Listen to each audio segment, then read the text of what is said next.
Barnaby Jones, starring Buddy Epson, also starring Lee Merriweather, with guest stars Belinda J. Montgomery, Christopher Stone,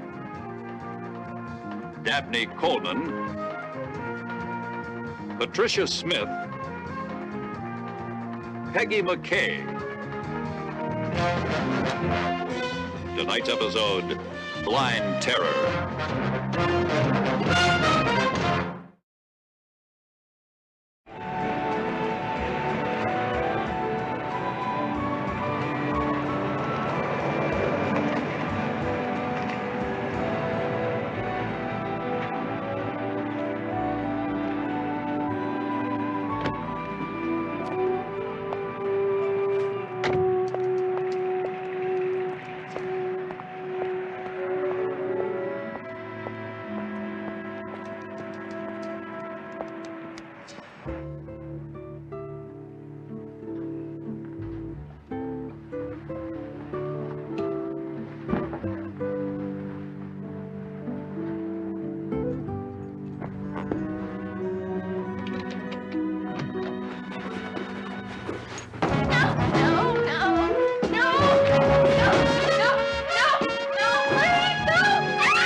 That was perfect. You know that?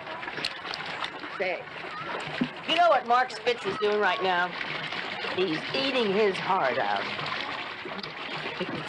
Okay, here you go.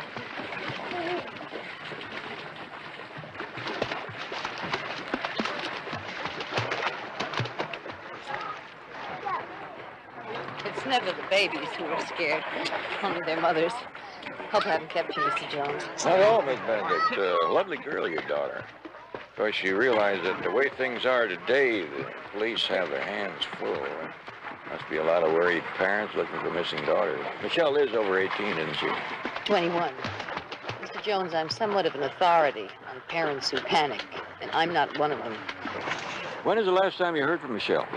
Friday. Well, there's only 2 days. She usually call in over the weekend? Yes. I phoned her apartment. I've checked with her friends. She didn't show up for work over the weekend, and she didn't go to school yesterday or today. She live alone? No. Poor Amy. It's her roommate. She had a terrible fall down the stairs, and she's in the hospital right now. Did you try to contact Amy about Michelle? The last time she saw Michelle was Friday morning in their French class. Now, all of this is just not like Michelle. Boyfriend? Oh, so many, I lose track. Number one right now is Eric... somebody. Mr. Jones, I'm really worried half to death. Miss Benedict, when I was learning how to swim, I used to worry something fierce about how deep the water was underneath me, how far it was to the bottom. But you and I know that that's nothing to worry about, as long as you keep swimming. You're a very persuasive man, Mr. Jones. I just hope and pray you're right. Benedict, Miss Benedict. Oh, I'm sorry. You'll have to excuse me again. Okay. Practice another dive. Come on. Hey, put your hands up there. That's it. All right. Easy. Okay, go easy. That's the boy. Just go.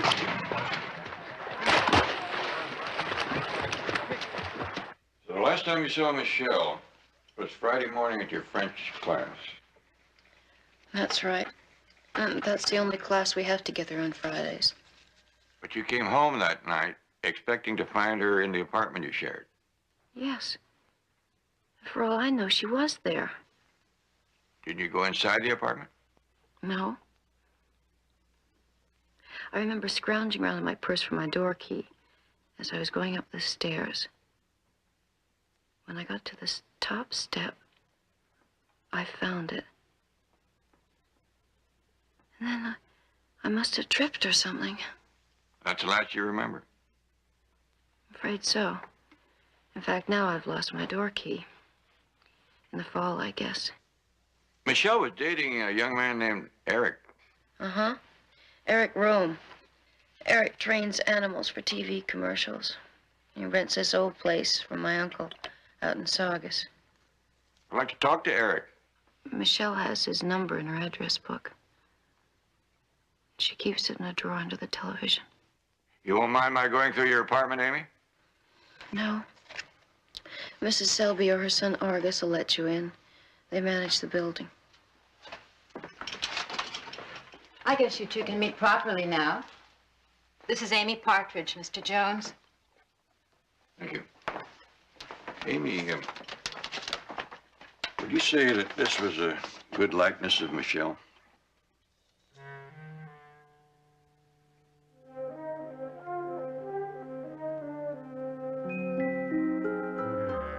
I guess nobody told you, huh? I'm sorry. It's a real crack-up. Me blind. I can't really believe it yet myself.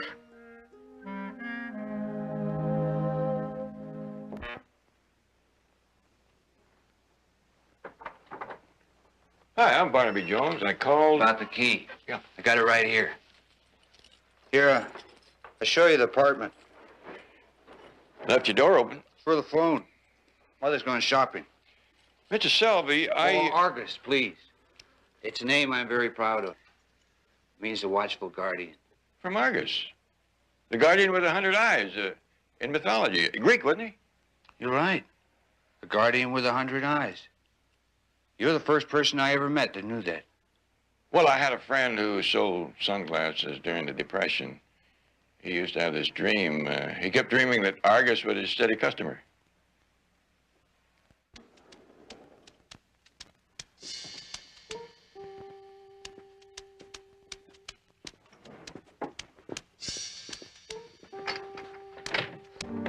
Argus, you didn't happen to find any of Amy Partridge's keys, did you? Well, a lot of things spilled out of her purse, and I replaced them. And the purse went to hospital with Amy. There's no keys, though. How long did they live here? Almost a year.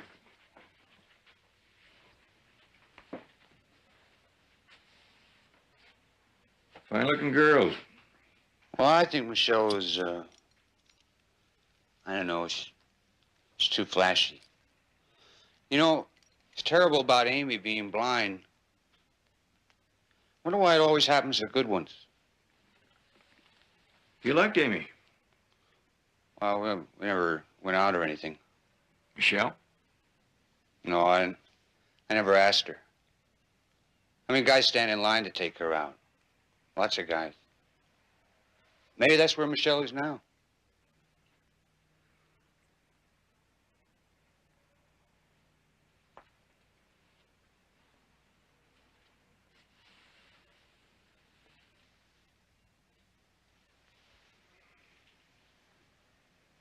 Argus?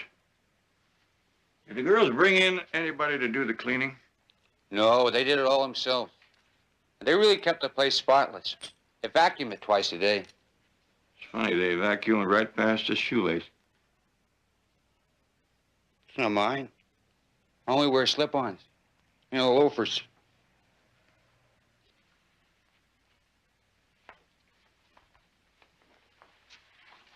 You know, there was never even a dirty dish in the sink.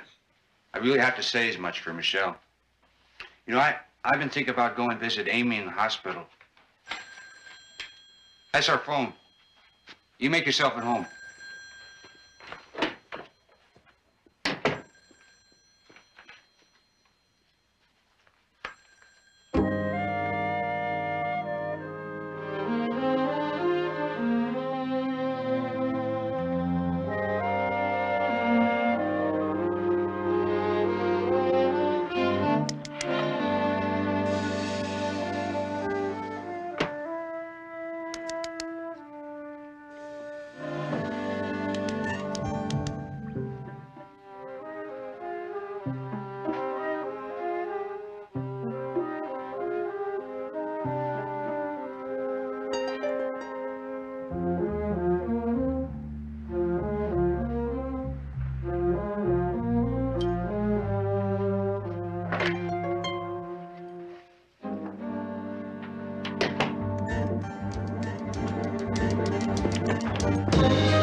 Find anything?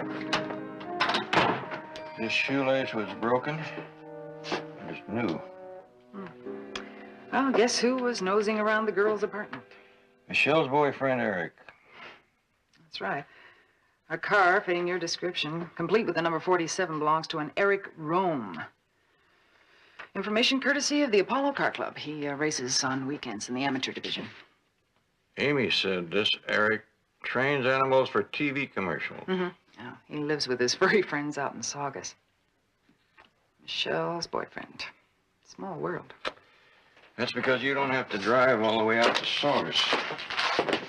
You know, this doesn't surprise me half as much as finding Amy's keys inside the apartment. You said she never even unlocked the door. Yes, she was pretty definite about that. I wonder why.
What do you want? I'm looking for Eric Rome. What for? I don't think we were properly introduced the last time. In fact, I'm looking for Michelle Benedict. What last time? Can we talk about Michelle? Okay.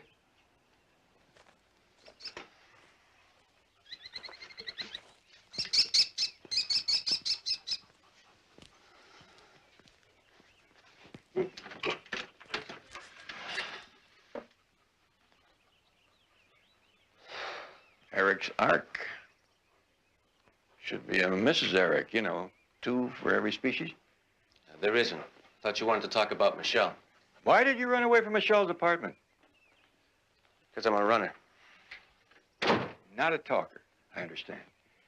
If a talker had been compromised the way you were, he would have lied himself past me. That other guy spoke to you like you were a cop. I don't dig cops. I'm a private investigator, and you don't have to dig me, Mr. Rome. Just tell me whether the book helped you. What book? Michelle's address book. I never saw it. Eric, I have reason to believe that Michelle is in serious trouble. Look, I got 28 animals I gotta feed. I don't have time to talk. Eric, you did go back and break into the apartment to tidy up. I was just trying to find Michelle. When's the last time you saw her? Thursday night? Listen, if I knew anything, I'd tell you. See, these last few weeks, well, we really hit it off. Including Thursday night? Especially Thursday night. No sign of her now for 5 days. Thought she might be out with some other guy whose number'd be in that book.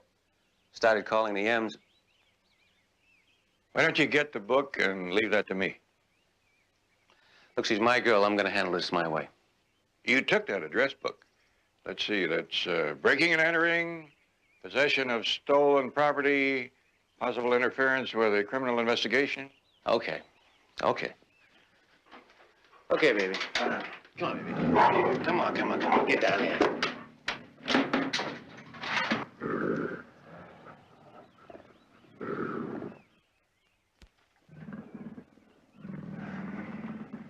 Thanks. I'm glad I didn't have to go hunting for it.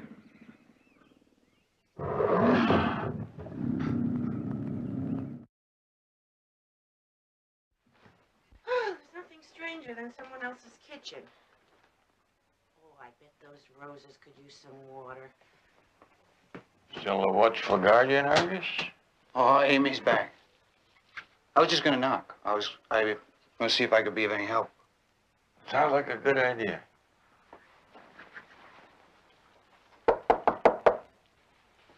Okay, huh?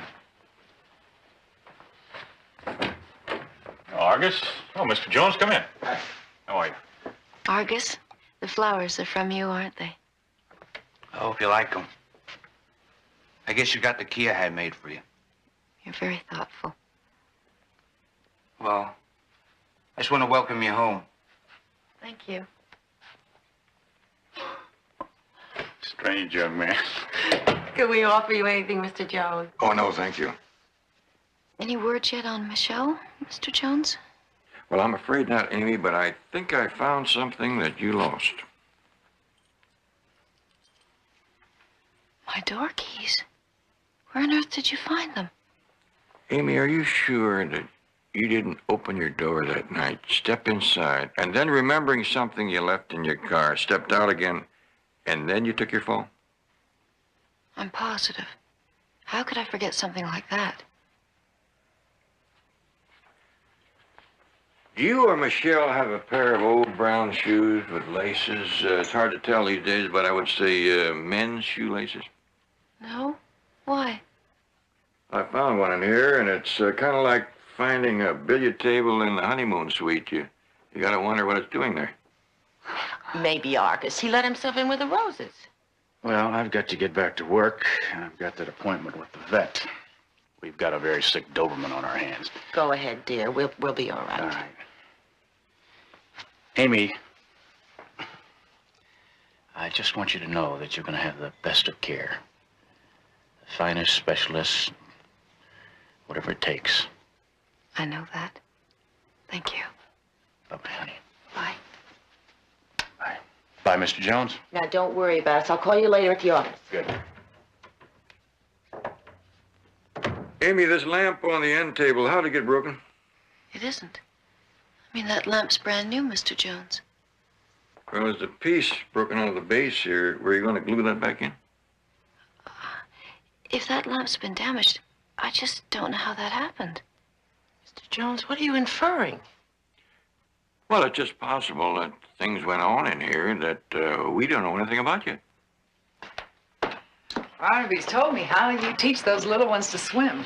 That must be very rewarding work. I'm sorry you have to wait here so long. Let me see how he's doing.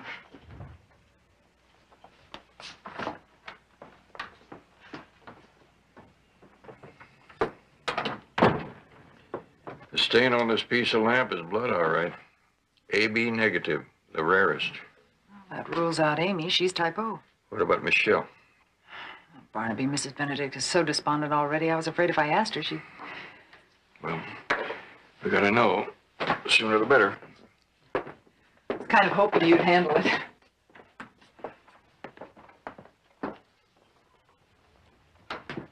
Well, did you find anything? I'm sorry. I'm getting very anxious. Oh, nothing conclusive, Mrs. Benedict. Well, I meant to ask you, does Michelle have any scars, any identifying marks? That's an ominous question. Oh, this is just for our office file. Oh. Well, yes, there is a scar. Michelle had a serious operation a few years ago. Well, what was the nature of the operation? She was in an accident. She suffered a ruptured spleen. I was very worried about her. It was really touch and go for a while. I suppose there was a lot of internal bleeding. Did she have many transfusions? Yes, that's what made it so serious. Her blood type is very rare, AB negative.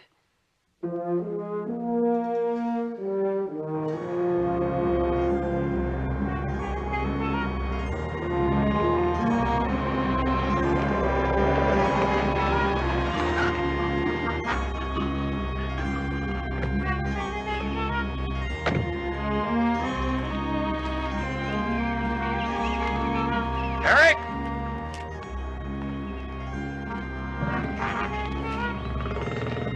Eric, it's Barnaby Jones!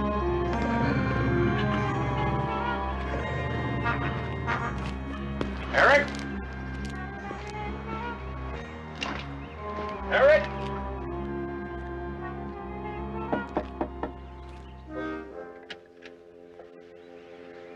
Eric?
Okay, baby. Okay.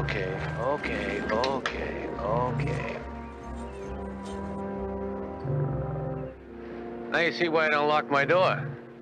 He gets loose once in a while. Anything I can do for you? I'll let you know.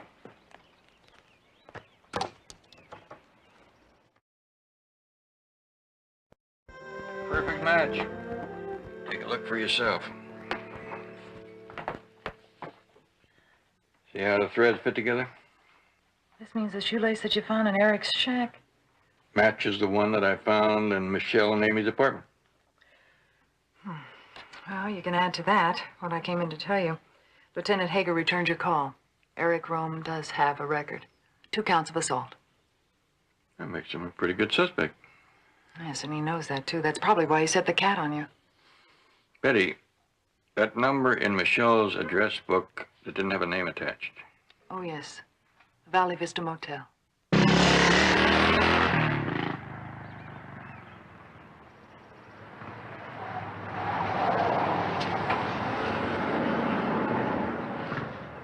When was that young lady last registered here? Devious, Mr. Jones, the way you worded that question. The inference is that I have seen her. And now you want to know when and how often. Neat the way you avoided the question, Mr. Strather. You're more than just a concerned parent. Private investigator. We're a motel in a very romantic setting, Mr. Jones. In my business, we have professional ethics. And in mine. We know how to honor a confidence. Now, I could plant myself in your lobby or down there at the pool and whip out this photograph and start asking all sorts of questions. All right. I've noticed her. I mean, what man wouldn't? Stunning girl. Who was she with? No one. She was alone. You sure? We always notice a stunner like that when she registers alone, Mr. Jones. Well, couldn't somebody have come up and joined her in her room later? It's possible. Mr. Jones, some of our guests use great discretion. This is a community of thousands of familiar faces, and it's quite possible that some companion came to a room while she was here and left before she checked out. I have no idea who the gentleman was. Excuse me.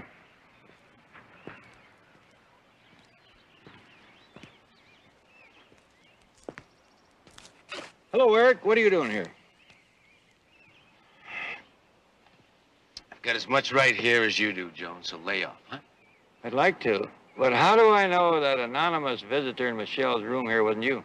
I came here for the same reason you did. I told you. I got through calling the M's in her book. I found this number in there. I found something, too. I found the other piece of this shoelace in a pair of your shoes in your closet. Well, so what does that prove? Could prove that you were in the girl's apartment the night Michelle disappeared. Forget it, Jones. I don't even own a pair of laces that color. And how'd they get in your shoes? Somebody must have planted him there. My door's always open. You know, you wandered in, didn't you? Expect me to believe that? Nobody's ever called me a liar, old man. It's always the first time for everything, Sonny.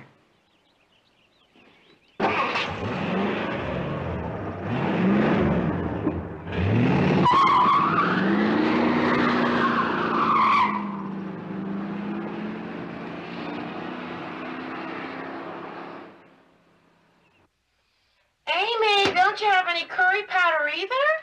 Not unless it comes frozen. It's your favorite dish and you don't have half the ingredients?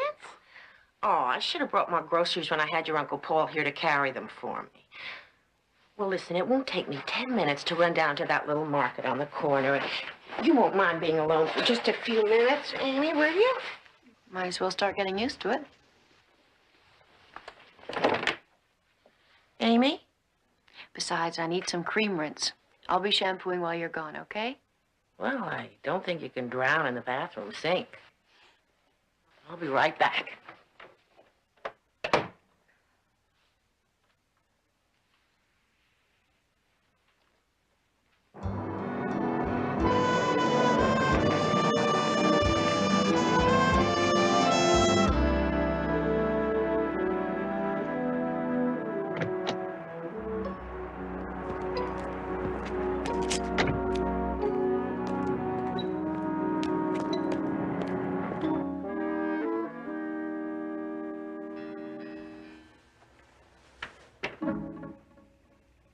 Forget something, Aunt Ellen?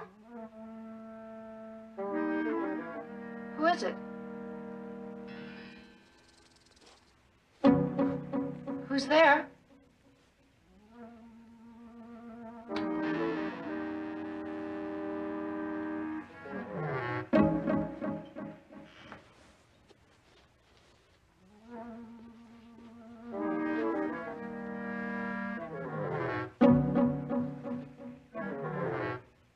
Who are you? What do you want? I know someone's here. Michelle? Is it you? Answer me. Who is it? Please. Please speak to me.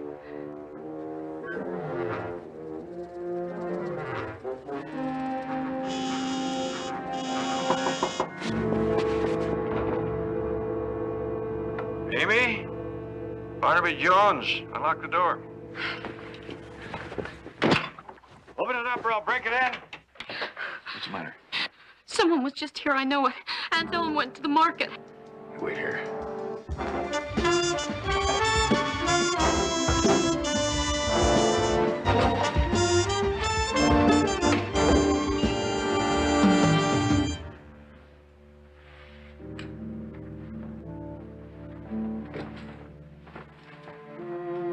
It's all right, Amy. He's gone now. What's to keep him from coming back?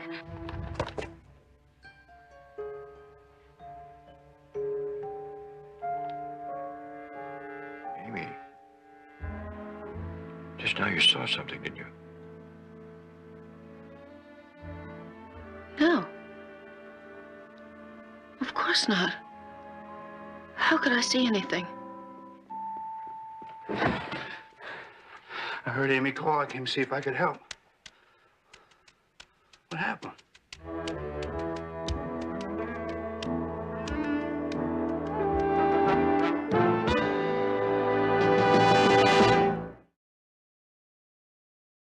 It was exactly as though she saw the pistol. I mean, actually saw it. Doctor, does that mean anything? A gun usually symbolizes jeopardy. Mr. Jones, you may have found the last piece of the puzzle. Does the term hysterical blindness mean anything to you? No, but I once ran across a case of hysterical paralysis. I had a client who confined to a wheelchair. A parade specialist could find nothing wrong with him. And one day the wheelchair broke. He started to roll down a driveway toward a busy street. And his power to walk suddenly returned to him. That's right. The traffic represented jeopardy. Just as your gun did to Amy. For one instant, self-preservation overrode her need to be blind. That must be it, Mr. Jones. And it explains why we haven't been able to find any physical damage that would account for her blindness. The way I figure, she saw something that frightened her so she blocked out the memory of what she saw, along with the sight that had enabled her to see it. Exactly. And you think this relates in some way to her missing roommate? That's what I'm afraid of. It would explain, for one thing, why I found Amy's keys inside the apartment. I figure Amy unlocked the door, stepped inside, saw something, backed away, and took her fall. She may well have been blind before she fell. It also explains the blood on the lamp, the broken light bulb, and the hurried attempt to make it look as if nothing had happened in that room. So you think she saw Michelle and some kind of assailant? I think that Amy saw something terrible happen to Michelle. You had it up, Betty. There was a struggle in the apartment. Amy walked in on it. The intruder saw her. She saw him. He has to make sure that she never gets a chance to identify him. If I'm right, he knows she's an eyewitness to whatever he did to Michelle. Why is he risking coming back when he knows the eyewitness is blind and has blocked out all memory of what happened? Because he knows that when Amy hears the truth, she will see and she will remember. Is it that simple? No. No, it isn't. Because Amy doesn't want to hear the truth. And she will fight to keep from hearing it. She'd rather be blind than remember the awful thing that happened to Michelle. Exactly. Barnaby, I forgot. The information you wanted on Argus Selby. He spent 1970 and 1971 in a San Diego mental hospital. He was committed by his mother after an attempted assault on a young woman. Wow. Isn't this interesting? From what you've told me of Argus, he hardly seems the type to have clandestine meetings in the Valley Vista Motel. Why not? Eric has his place out in Saugus. Argus can hardly entertain at home because he lives there with his mother. Well, then it's a good thing her aunt insisted that Amy move out to the beach house. At least those two women aren't alone in that apartment. If you hadn't scared off that prowler... You know, Betty, Amy has all the answers. It's my job to find the right question.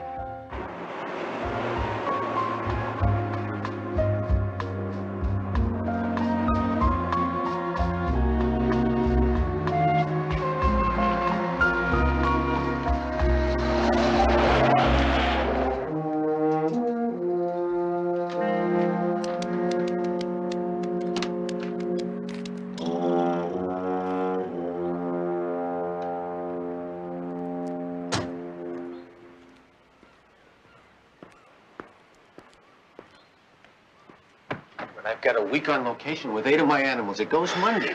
I'll be able to pay you all the back rent 2 weeks after that. At which time you'll be another month overdue. 2 or 3 lousy weeks is all I'm asking. Now look, I'll give you 3 more weeks to come up with it, and that is it.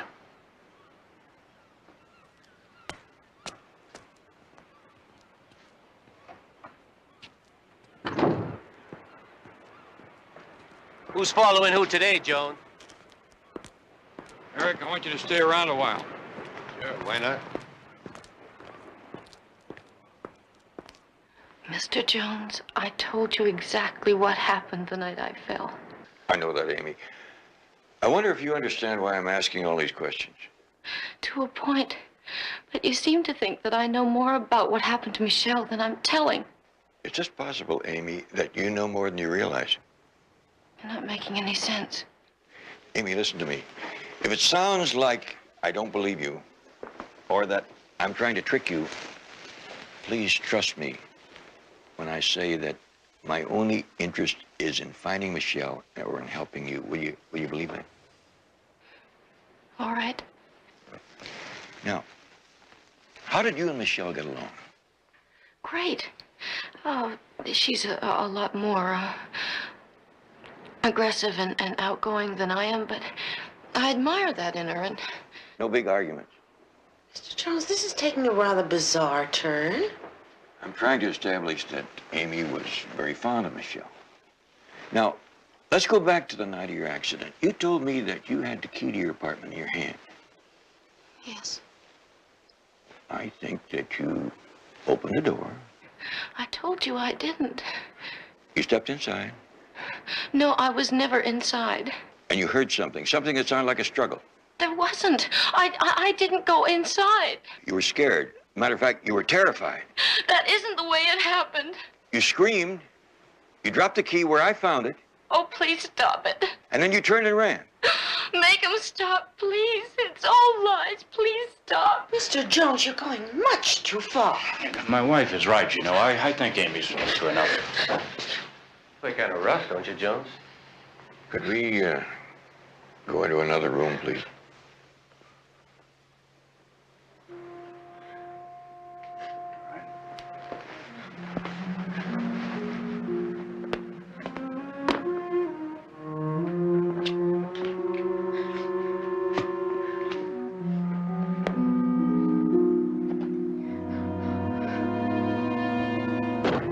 Amy's reaction to my questions confirms what the doctor has already told you folks, that her blindness is hysterical.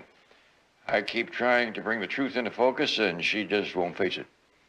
It seems to me you're exploiting our niece to solve your case. Now, it does come off that way, Jones. Maybe a certain amount of truth in that, but I'd like to leave here with my case solved, but what's more important, with Amy's sight restored. It all sounds very far-fetched. Your niece is in jeopardy. Whoever it was hiding in her apartment isn't going to call off his plans just because you moved her out here.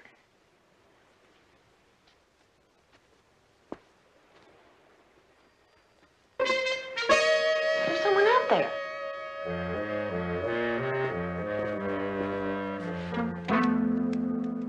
Argus Selby, were you expecting him? Heavens, no. Oh, now he has the dogs upset and one of them's sick. Now, I'll take a look at the dogs. I'll go see what Argus is up to. You come with me, Eric.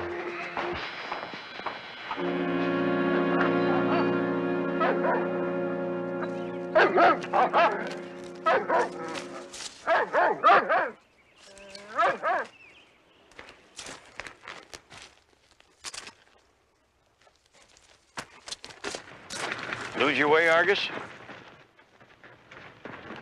Mr. Jones? No. I just thought I'd visit Amy. It's just me, honey. You startled me. I didn't hear you come in. Where's your aunt? Making some tea?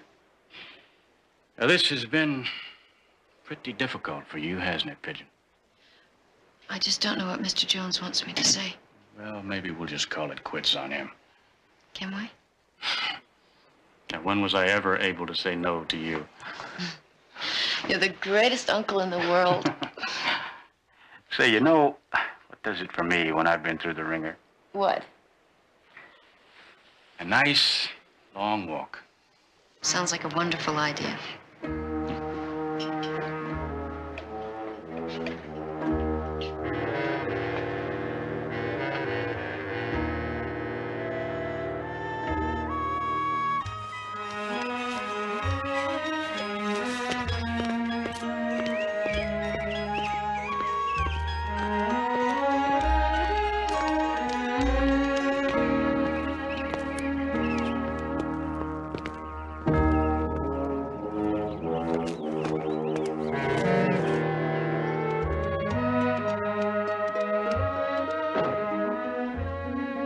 Miss Cleveland? You know where Amy is? Well, no, I don't. I left her right here. I better take a look outside.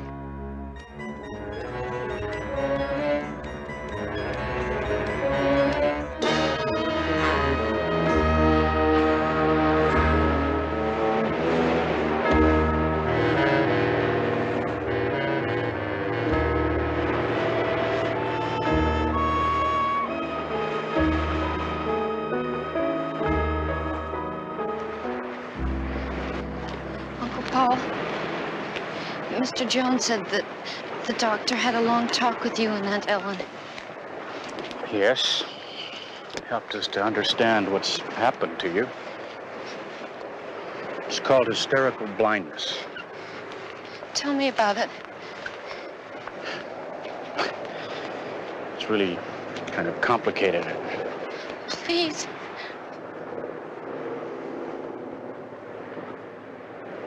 Well, the one thing I keep remembering is how your blindness may have been caused by the sight of someone very near and dear to you doing something that shocked you, something that shattered your image in that person. That would be Michelle, according to the questions Mr. Jones keeps asking me. That's right. Michelle was very dear to you. I wish you wouldn't keep saying was.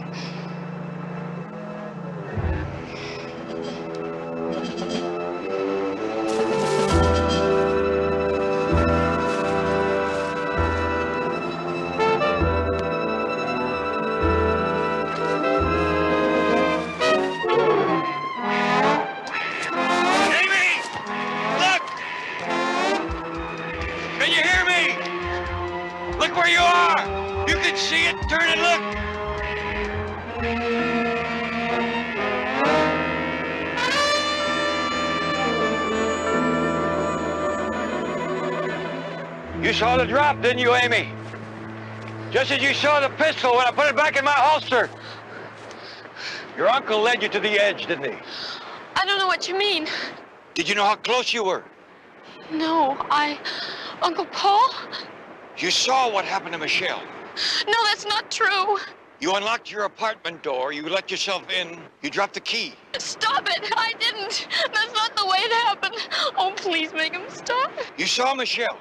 You saw a struggle. The apartment was in a shambles. You saw a man there, Michelle's killer. You saw him, Amy, just as you're seeing him now. It was you. It was you. You tried to make it look as if Eric did it. You even planted the shoelaces on him. Amy, she was going to stop seeing me because of that kid. She'd fallen in love with him. I couldn't let her go. She threatened to tell your aunt. You killed Michelle. You murdered her.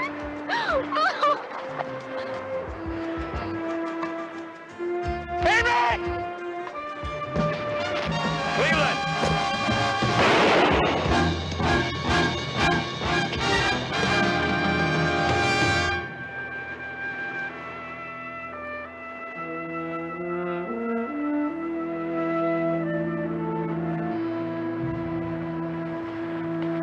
Where did you bury Michelle?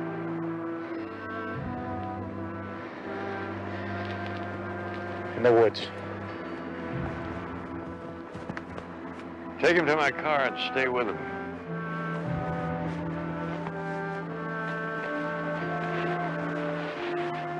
Let's go home now, Amy.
Barnaby Jones, starring starring Buddy Ebsen. Also starring Lee Merriweather.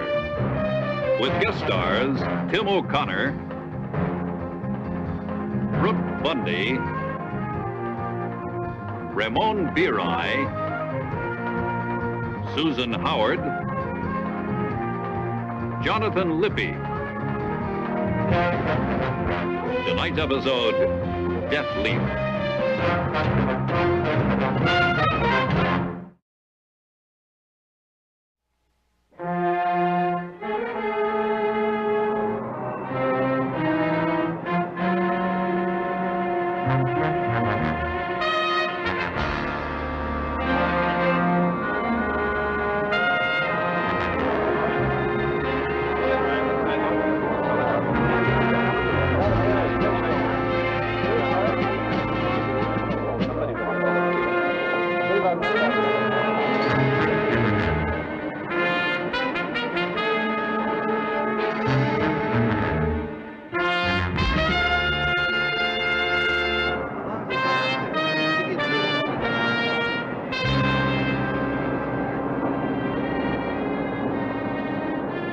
I'm a doctor.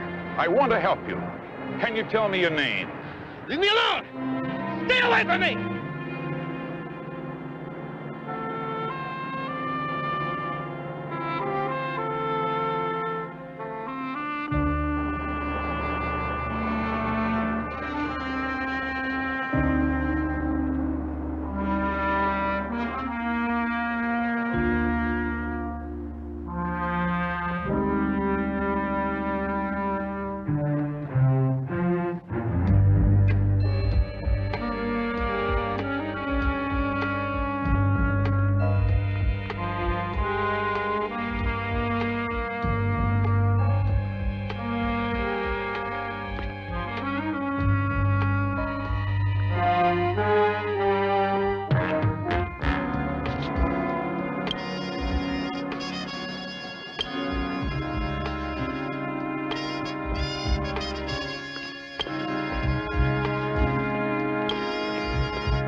Shut the door.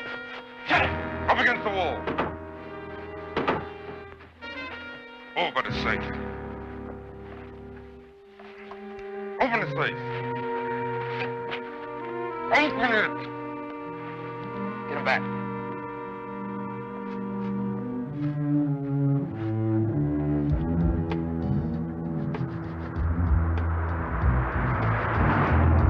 Attention all units in the vicinity of 5th and Main. A 211 in progress at Whitman Building, 8th floor, Manhoff Gems, code 3.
Must be crazy. I bet he's having trouble with his wife.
Oh, Peter. Oh. Oh, my. It's such a beautiful car. Were you surprised? I just came outside and there it was. I thought it belonged to somebody else until I read your note. Oh, really? I really don't need all those things. You are going to spoil me. Well, I'm going to do my best anyway. Why not? You're the most important thing in my whole life.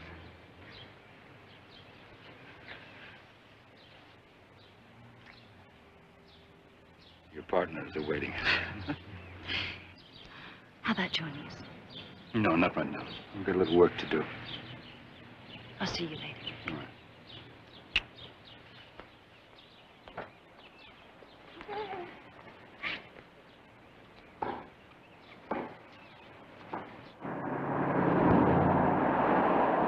Roy wouldn't do it. I know. How do you know, Miss Phillips?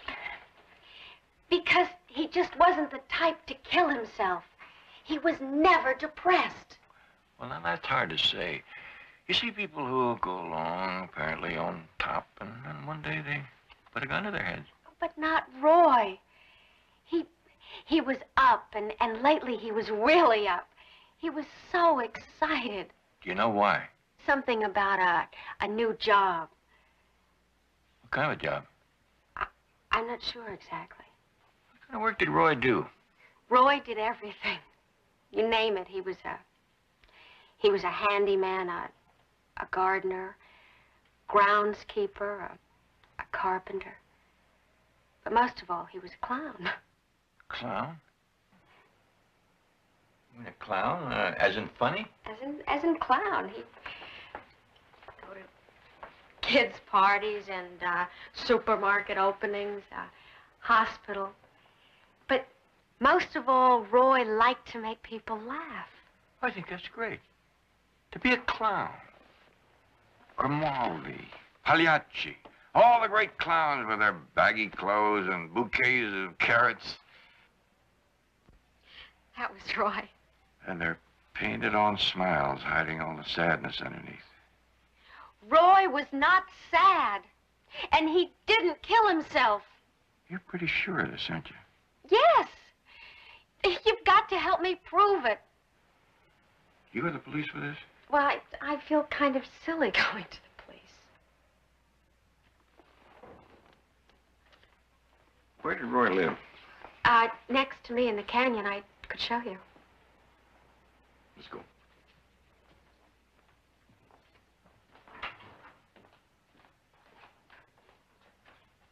This is nice. It's really very nice. It's almost a shame Roy's not here to see it. Almost, but not quite, Frank. The pie is always a little bit tastier when the pieces are bigger. Besides, like you said, it was an accident. He lost his balance. That's right. How much you think we're going to get? Well, it's impossible to say. You said that new shipment alone was worth more than $1.5 million. On the open market, not to a fence.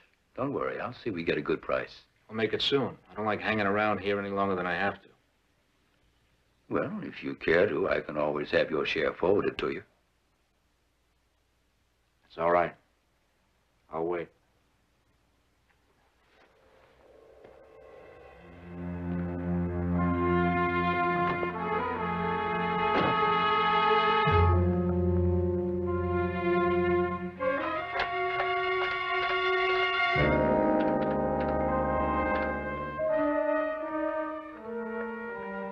Danny? Yes. Peter Harris. Oh, Peter. It's always a pleasure to hear your voice. I'll have that money for you in a day or two. Oh? Is that a day or two? Two. Got it. I'm marking that down. Don't put me on now, Danny. This time it's for sure. Oh, you got a sure thing, huh, Peter? You know, gamblers pick up such interesting phrases. Now, you've got a sure thing. Big odds? I'm not gambling for this money. I certainly hope not. Now, I marked down the number 2 in my appointment book, Peter. Let's see, that would be Thursday. Now, if you don't show up on Thursday, on Friday, I'm going to have to... You'll have it on Thursday.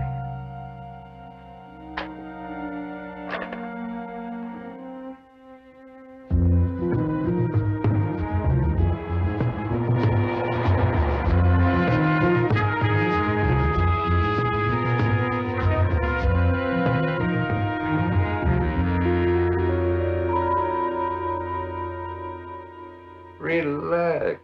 There's always a first time for everything. Our mutual friend did say it was your first time, didn't he? It doesn't matter. Amateur or pro, I predict a real future for you. $425,000. They're worth almost $2 million. Not to me. Then there's no deal. Maybe I missed something.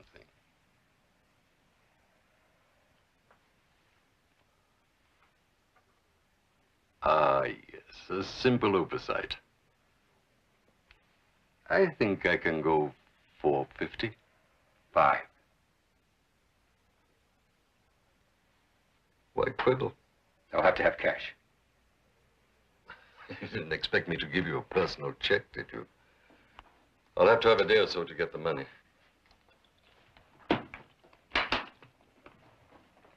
I was right about you. You have a future.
You would have liked him, Mr. Jones. He loved to make people laugh.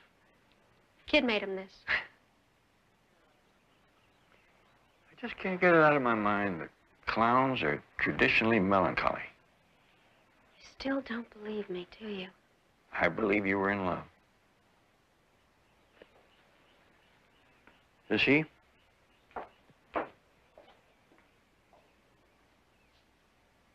Yes. You didn't tell me that he had actually been with a circus. He never mentioned it to me.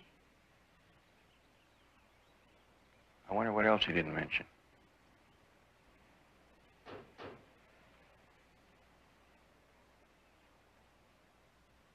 Oh, up here.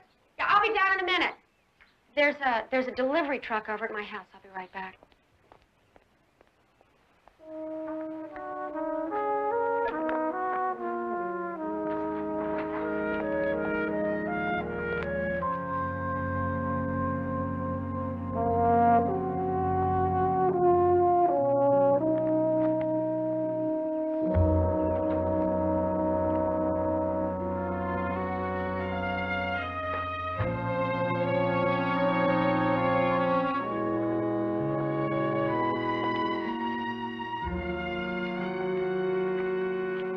Roy, the delivery man said he ordered these 3 days ago to be delivered today. Sorry I had to run off on business. Be back tonight. Now we can get married. I love you, Roy. Does that sound like a man who could commit suicide? No. No, it surely doesn't. But what was he doing out there on that ledge?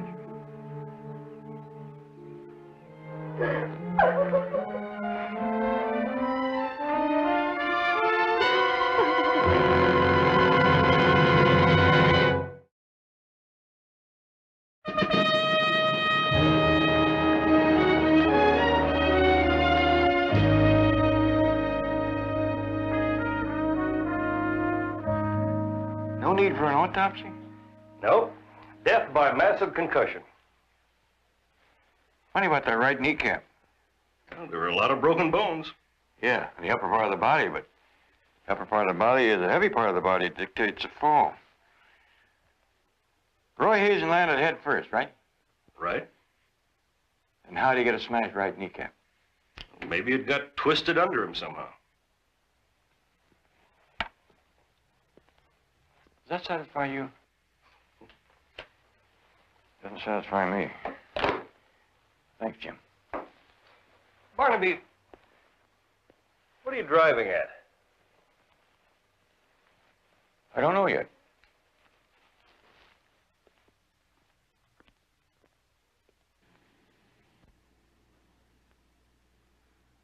Could you hold that, please?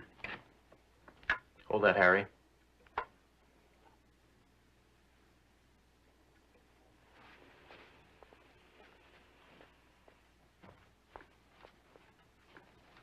Sorry I'm late. I talked to Sergeant Danvers. Roy Hazen did have a police record. And nothing much. About 8 years ago, he was tried and convicted on a bunco charge in Lima, Ohio. That must have been when he was with the circus. Well, at least now we know he had a little larceny in his heart. Okay, roll it down. Roll it. Coming up is that other angle I told you about, Mr. Jones. Yeah, that's the one.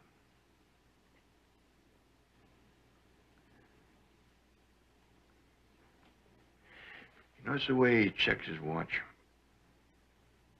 Wonder why he did that. In some earlier footage, his right knee seemed to give way. Lost his balance? Who took his film? Paul Franklin. From where? The 8th floor Whitman building. Okay, thanks, Tom. We're all through, Harry. Thanks.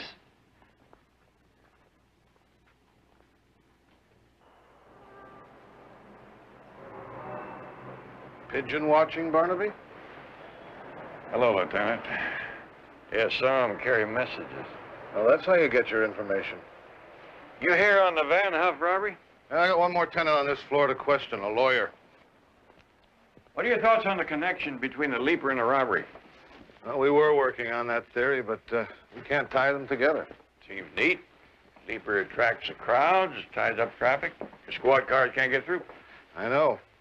Coincidence? So far, unless we can prove otherwise. I don't believe in coincidences.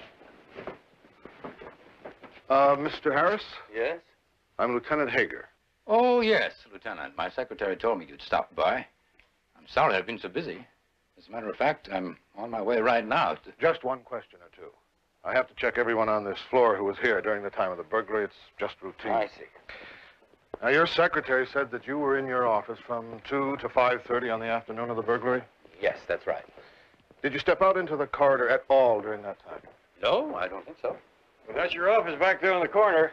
You had a better view of the leaper than I did from where I was standing. Barnaby Jones, Peter Harris. How do you do? Well, that's quite possible, Mr. Jones, but I'm not sure where you were standing. Well, did you see him when he first came out on the ledge? No, I didn't. Say, do you mind if I come up to your office sometime and take a look with these? No, not at all, not at all. Thank you. Nice to meet you, gentlemen. Got time for a cup of coffee, Barnaby? No, thanks. Got to see a lady about a circus.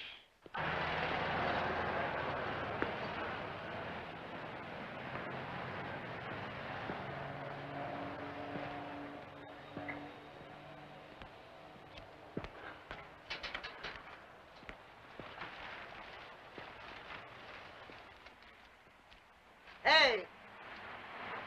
Barnaby! Oh, Barnaby!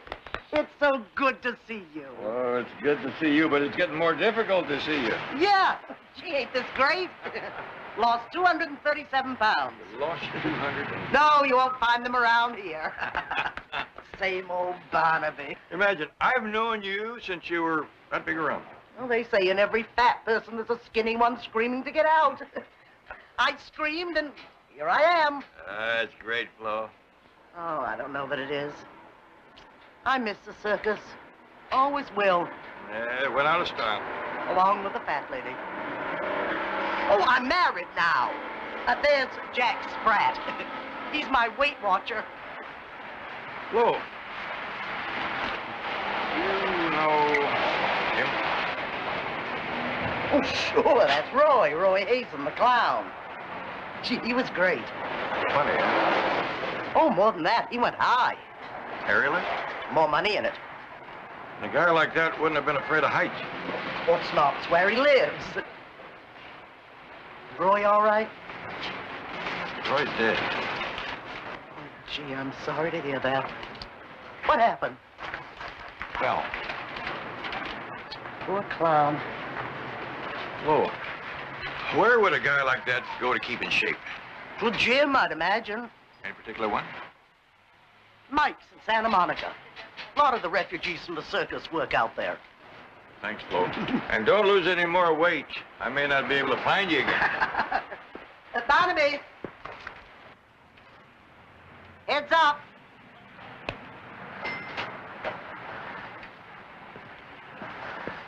Honey, don't give me that. I'm sorry, sir. Look, first you put me on hold, then you tell me he's not in. Mr. Harris was in earlier, then he left. And I just keep missing him, huh? That's right, sir.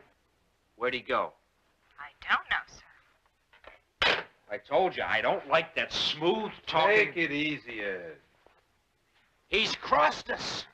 It takes time to fence that stuff. He's had time. 10 to 1 he's in Mexico right now, living it up big on our money.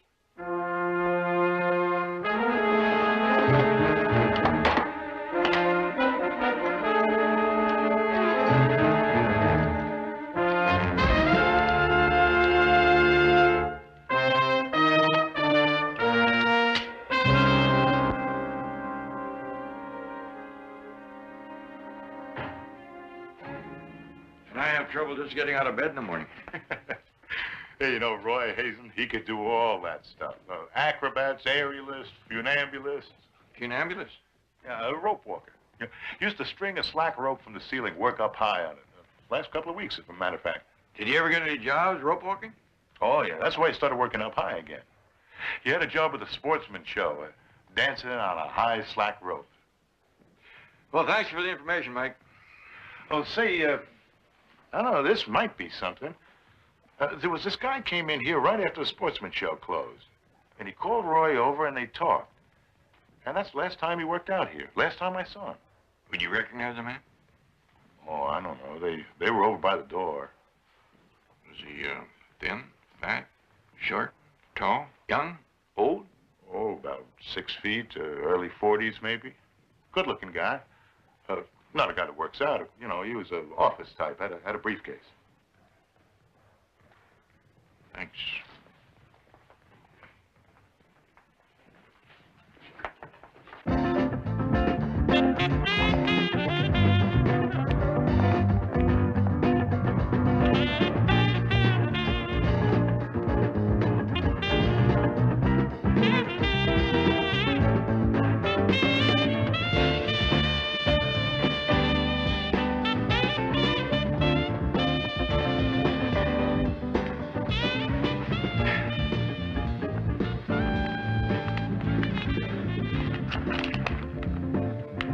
Juice? Yes. It's all there. Don't worry. Well, each time you're a little later, Peter. But we don't worry. At 200% interest, I don't know why you should. That's strictly business. Maybe I should contact Gamblers Anonymous. Oh, don't. Try instead our champagne flight to Las Vegas. There's a free bus trip to Lake Mead. No, thank you. You don't have to gamble, Peter. Take along your tackle. You can fish Lake Mead.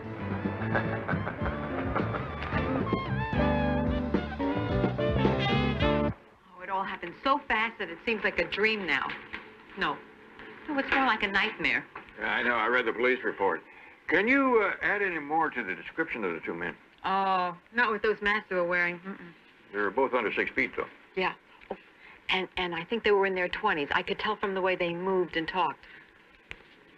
Miss Temple, I understand that you received a big shipment of stones from Holland the morning of the robbery.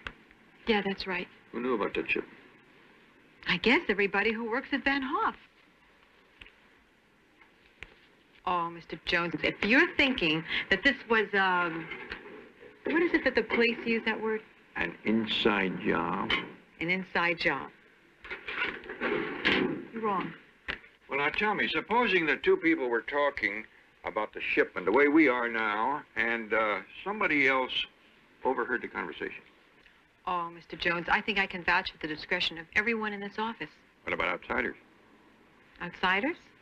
Yeah, maybe somebody that works in your accounting firm, does your books? The accounting firm consists of Mr. Keller, who's been here for over 25 years. What about cleaning people at night? Oh, the files are all locked before we leave. They'd have no way of finding out anything. Lawyer? Retained by the firm? Oh, well, you're welcome to talk to him if you want to. It's right down the hall. What's his name? Peter Harris. Peter Harris. Is there something wrong, Mr. Jones? No. Something's right. Thank you.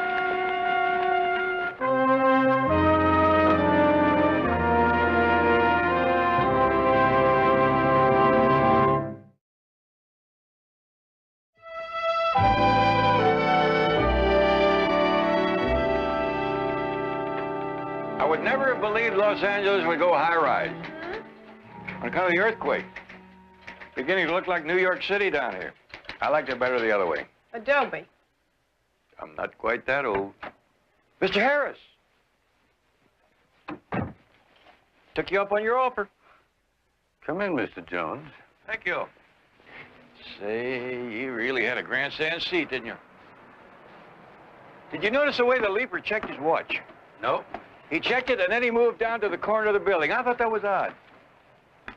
Say, that is a beautiful case. Yeah, thank you.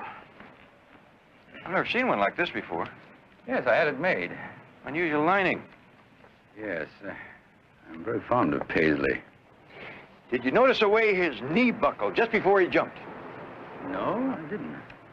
It did. I checked it on the TV coverage. Did you know he was a circus performer? No, actually, I never followed the story. Funambulist. How do you like that word? Rope walker. A man like that has absolutely no fear of heights. Look, Mr. Jones, if you've come up here to think out loud, I'm really quite busy. Oh, I'm sorry. Window opens, isn't it? You could have called over to the Leaper, given him some legal advice. I'm going. Thanks for the view.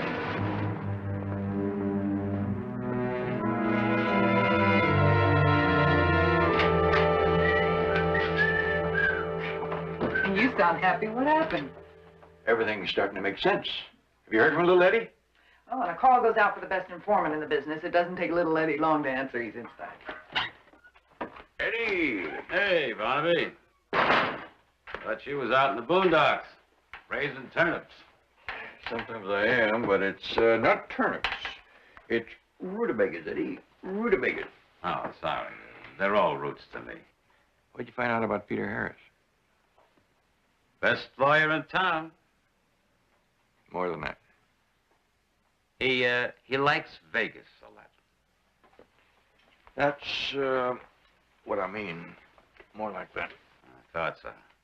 Got a juicy one for you. Harris dropped $50,000 in Vegas 5 months ago. Had to go and hawk to a so-called loan company to pay his markers. How does he stand with a loan company? Paid up. When? Yesterday. Interest, too? Right. All the juice. 200%. 150,000. Nice business, huh? Beats raising rutabagas. Thanks, Eddie. Always wanted to do business with a gentleman farmer. Call me any time, Barnaby.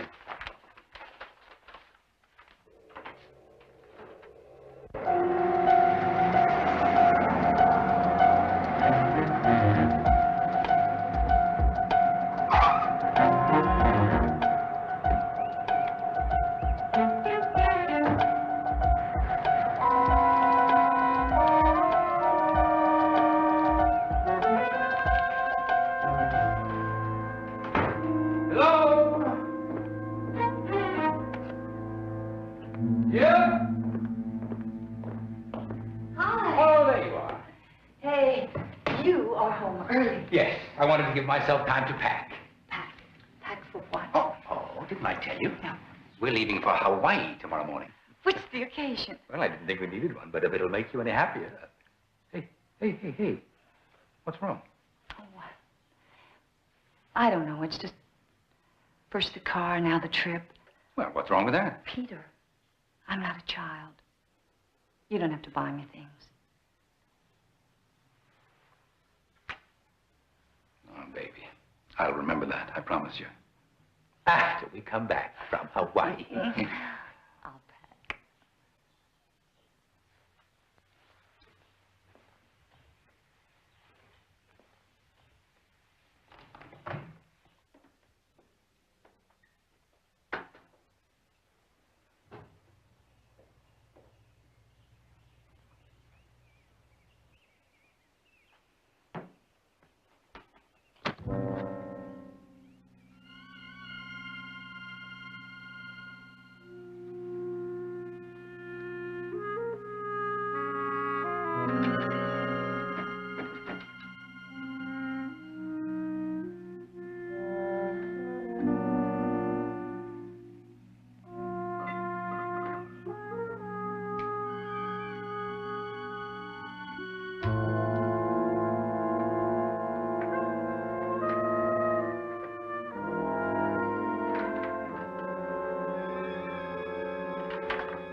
Sorry to bother you again, Mr. Harris.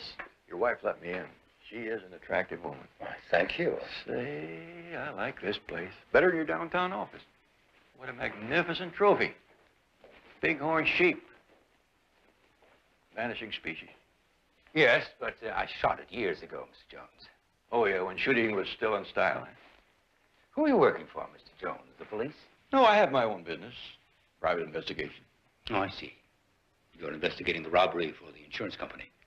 No, I'm investigating a coincidence. Jewel robbery occurred just about the time Roy Hazen fell to his death. Well, I'm a lawyer, Mr. Jones, and I deal in facts, not coincidences. That's funny. I know some lawyers who made a fortune turning facts into coincidences. I'm not that kind of a lawyer. And you don't like coincidences either.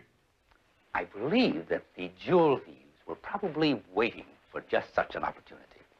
Well, anything. That leaper, when he appeared, well, they simply seized upon him. Then you don't see any connection between the leaper and the thieves? Well, I don't see how, Mr. Jones, since the leaper is dead. That's true.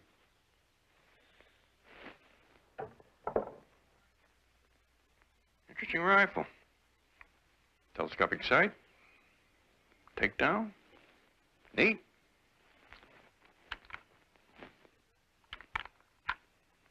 .22 long rifle. Steel jacket. Isn't that kind of unusual for game? Makes a small hole, goes right through.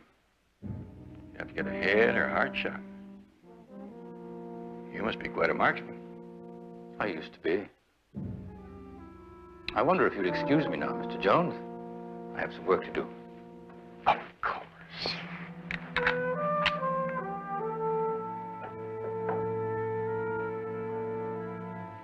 Good day, Mr. Harris. Good day, Mr. Jones.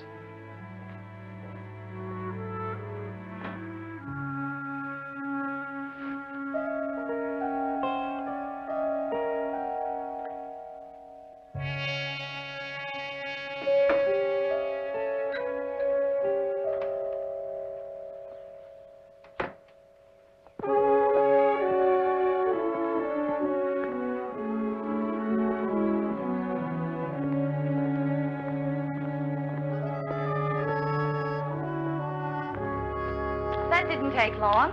Well, your husband's a busy man. I didn't want to take up too much of his time. I guess he has a lot of things to do before we leave. Going on a trip? Why? Going there with that swim fins and mask is like going to Palm Springs without a tennis racket. Yeah, I guess you're right. Miss Harris, you know a man named Roy Hazen? Roy Hazen. No. Why? I thought he was a friend of your husband. I don't think so. I guess I was mistaken.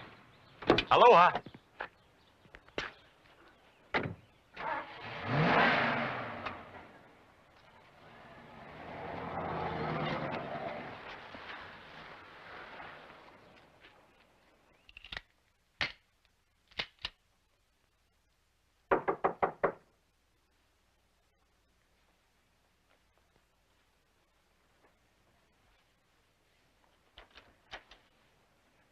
Candyman. You're late. Better late than never. I'm afraid I've got some bad news. Like what? Like most of the stuff was too easily traced. The fence wouldn't touch it. I knew you were going to pull something. I'm not pulling anything. I've got 100,000 here. 50 for you and 50 for me. We don't like it. Well, you can take it or leave it. Just answer your questions. Now we're going to go to your place and we're going to take all of it.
Thanks, Jim.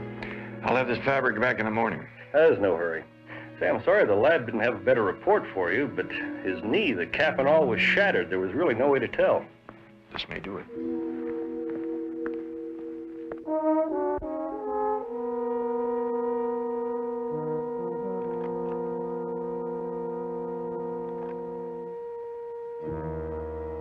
It's a sidewalk concrete, and that's all. What did you hope to find? Traces of steel. The way I figure, Roy Hazen was shot through the knee with a steel jacket bullet. Smashed a kneecap and went on through, and I was trying to prove it. Barnaby, according to the paper, that jewel robbery's been solved. What? It's a late edition, just arrived. It's a falling out among thieves. Says that two men must have gotten into an argument and shot each other. 3 pieces of the Van Hoff heist were found in the apartment. Police theorized the rest of the jewelry had already been fenced. And that clears Peter Harris of the robbery. Pretty neat. Very neat. Got to be something. Where are you going? To be a funambulist.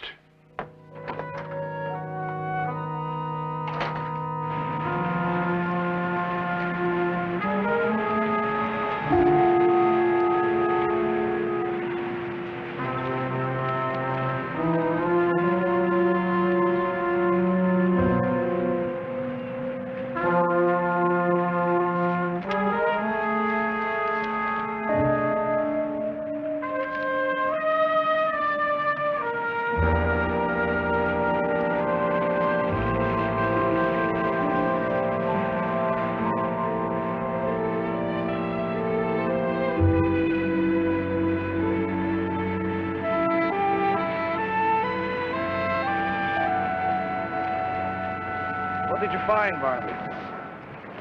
Evidence of pigeon. You got your case all wrapped up, Lieutenant? Well, if I did, I wouldn't be retracing my steps to see if I've overlooked anything. Well, I'm afraid all I've got so far is a bunch of loose ends. Or maybe I should say loose threads. What do you mean? These were caught on one of the earrings in Frank Tilden's apartment, part of the Van Hoff loot. Pretty color. What did your lab say about these? Some kind of Italian silk. May I keep these for about an hour? Of course. Thanks, Lieutenant.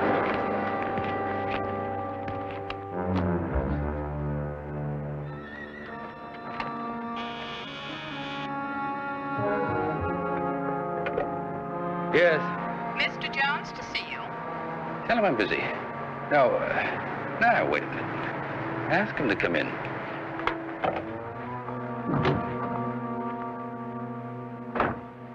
Well, Jones, you find that coincidence you've been after? I like this view. Yeah. I just saw you out there on the ledge. Find anything? Yes. Yes, I did. And I can't help but admire this case of yours again. It is a beauty. Such fine silk.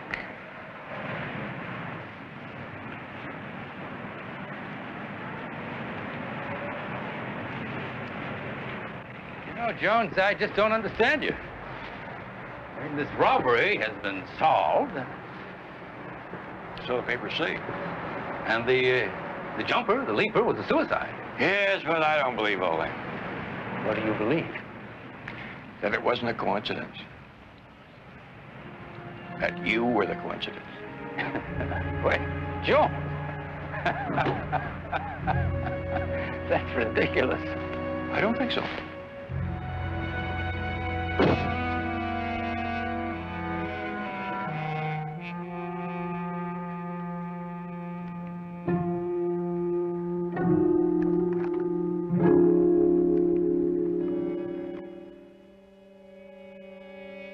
Identical. I've got him. Betty, I've got him. Call Lieutenant Hager. Tell him to send a squad car to 806 Stone Drive in Bel Air.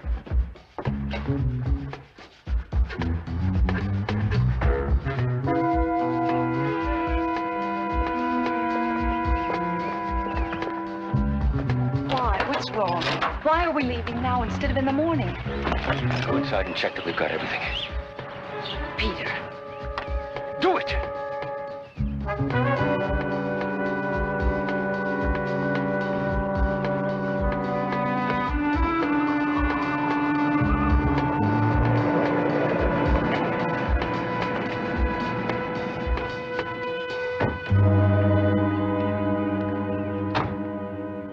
We're in a hurry, Jones. What do you want? The police found these threads in Frank Tilden's apartment. They were caught on the back of some jewelry. So? Why tell me? Because it's curious. About an hour ago, I plucked some threads out of the lining of that custom-built briefcase of yours, and they match. The way I figure it, you held out 3 pieces of jewelry. You took them to Tilden's apartment. Then after you killed your 2 partners, you planted the jewelry so it would look like they killed each other fighting over the loot. Looks like I figured right. Get up against the car. I'm usually not much of a betting man, Harris, but I'll lay odds you never make it to that airplane this evening. You'll never know one way or another, Jones. Get in the car.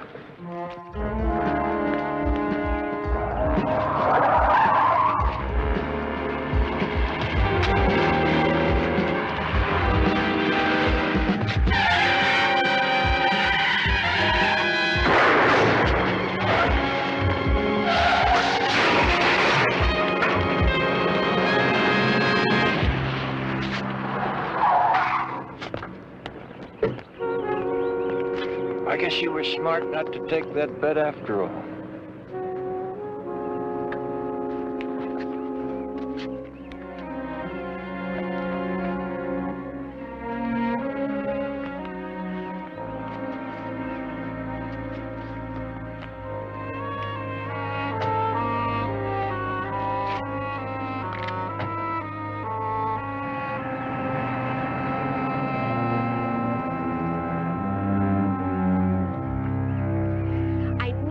Didn't kill himself. I just knew it. And I have you to thank for proving that. But why do you think he got mixed up in a robbery? Well, why do you think he did it? Maybe he was looking for a shortcut to heaven. You? Me? And the way he figured, that took big money. But I thought I had shown him that we didn't need much. When a man loves you, truly loves you, that's sometimes a hard message to get across.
Barnaby Jones, starring Buddy Ebsen.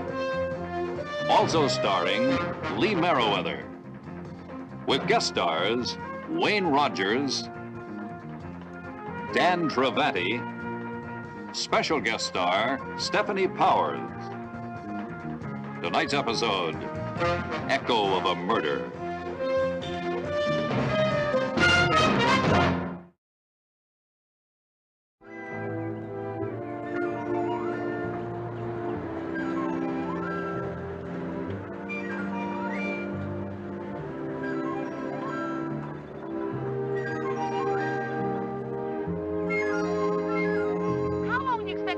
you why you keep fiddling around with that dumb engine.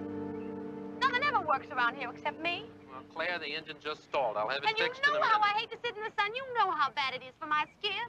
Well, if you think I'm gonna put up with this, you got another thing coming. The wife of a man who owns himself a lodge, well, she don't expect herself to be down on her hands and knees scrubbing no floor. Never asked you to scrub floors. It's not demeaning to be a hostess while meals are being served. Well, I should hope not, because my daddy didn't raise me up to be no hired hand. If he could see me now, he'd have a fit. Voice of hers. How it grates on my nerves. I don't care what you deny.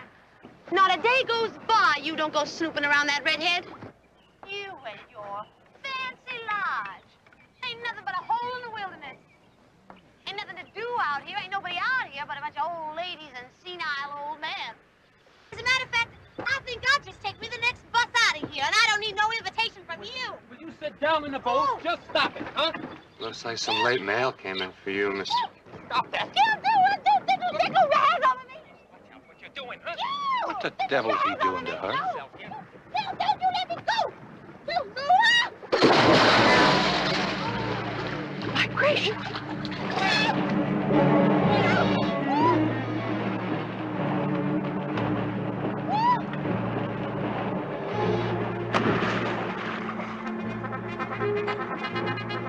See her. Oh, crazy!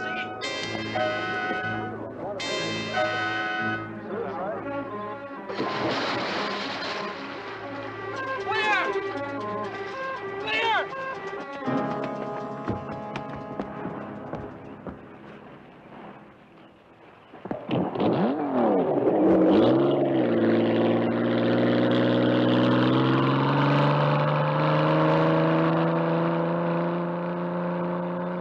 That's all I know, Sheriff.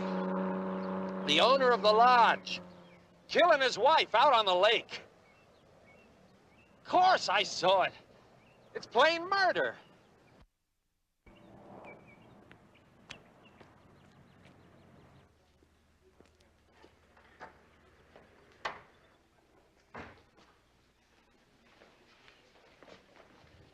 Tom?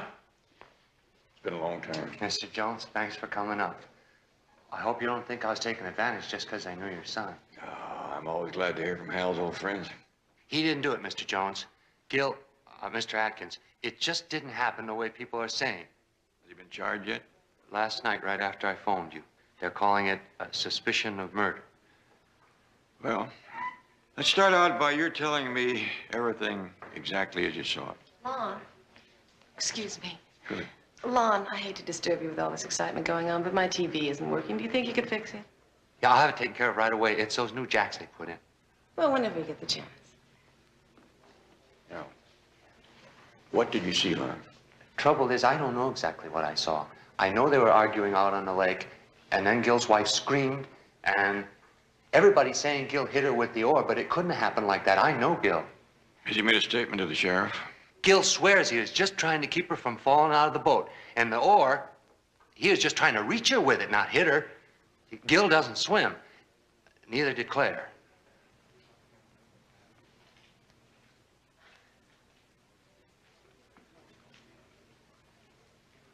That's Miss Renford. She's a guest. Would you like me to point out where it happened? Mm-hmm.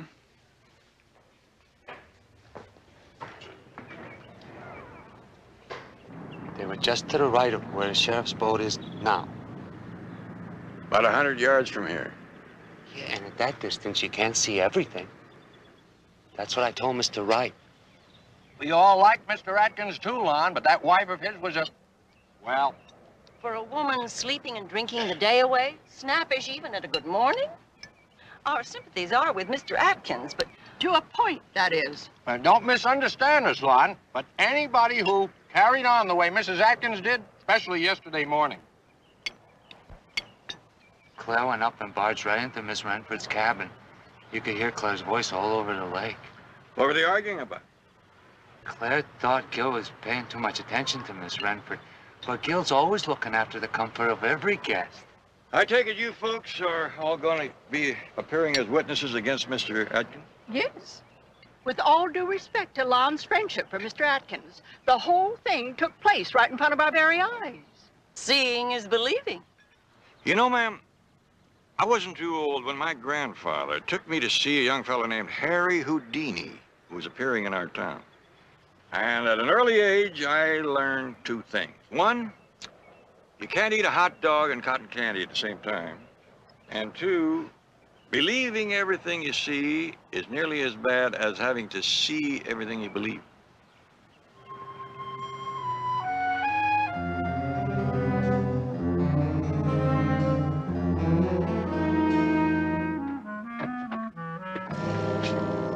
Jones? Sure glad you could come. Lon's talked about you often. Do they really ski in outfits like that these days? Yeah, and I don't know where it's going to end. You talked to Lon? Mr. Atkins, have you hired yourself a good lawyer? A fellow named Fred Baumiller. He's a local attorney, but I'm sure he's all I'll need. After all, it's Lon's word against that of those guests, most of whom are at the age where I wouldn't trust their eyesight or their judgment. I doubt if a friend and employee would outweigh impartial witnesses. But they couldn't have seen me kill my wife. Mr. Jones, I jumped in the water and I don't swim. I held onto the side of the boat. I reached out my arm to her. I called her name. Those witnesses, they'll have to tell you that. They'll have to tell you that they heard me call her name.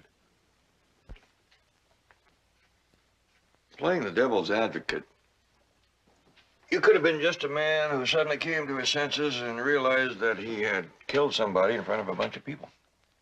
Yes, I suppose it could be taken that way, but it wasn't.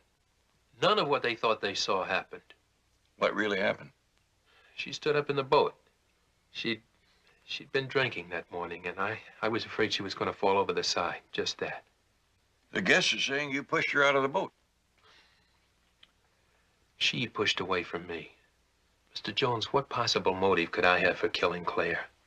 Mr. Atkins, if I'm going to be working for you, I've got to have complete honesty. Now, don't tell me that there is no possible motive when you and your wife were constantly quarreling.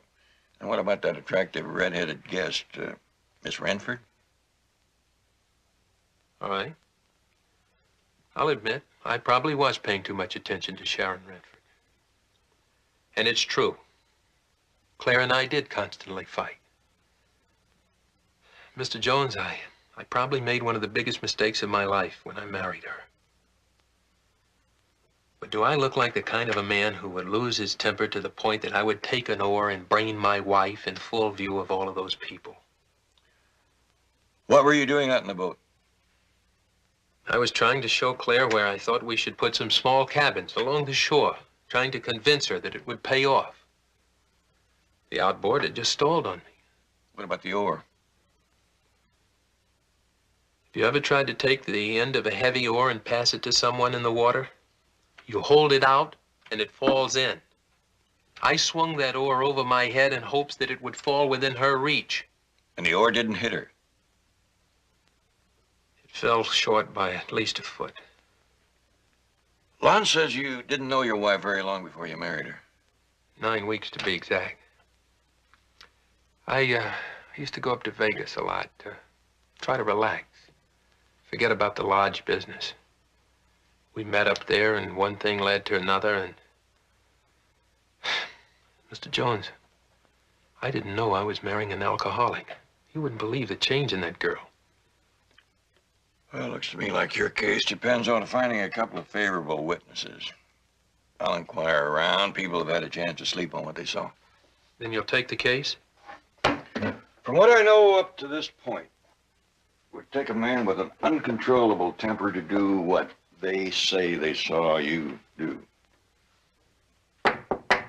Not to mention a very stupid one, and that doesn't describe you. Well, times change. For the better.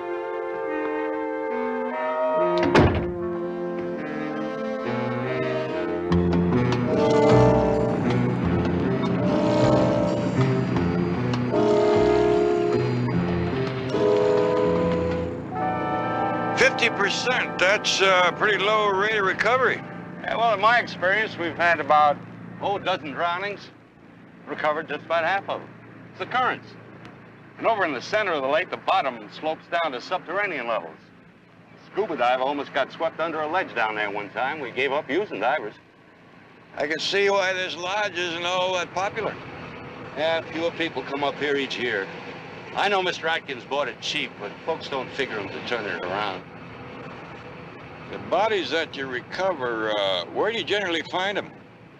Well, after a couple of days, some of them show up over in Funeral Creek. Folks took to calling it that. It's a neck of water horseshoes itself around back of those trees. Right about here is where she went down, isn't it? Yeah, we should be just about over it.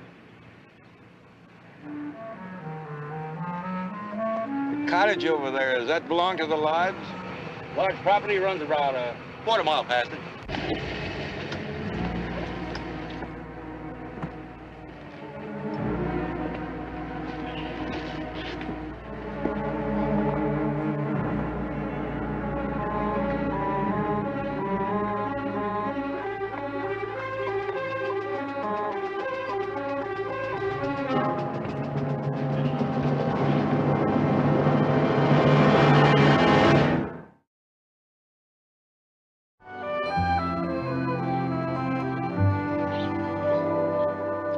The cedar waxwing.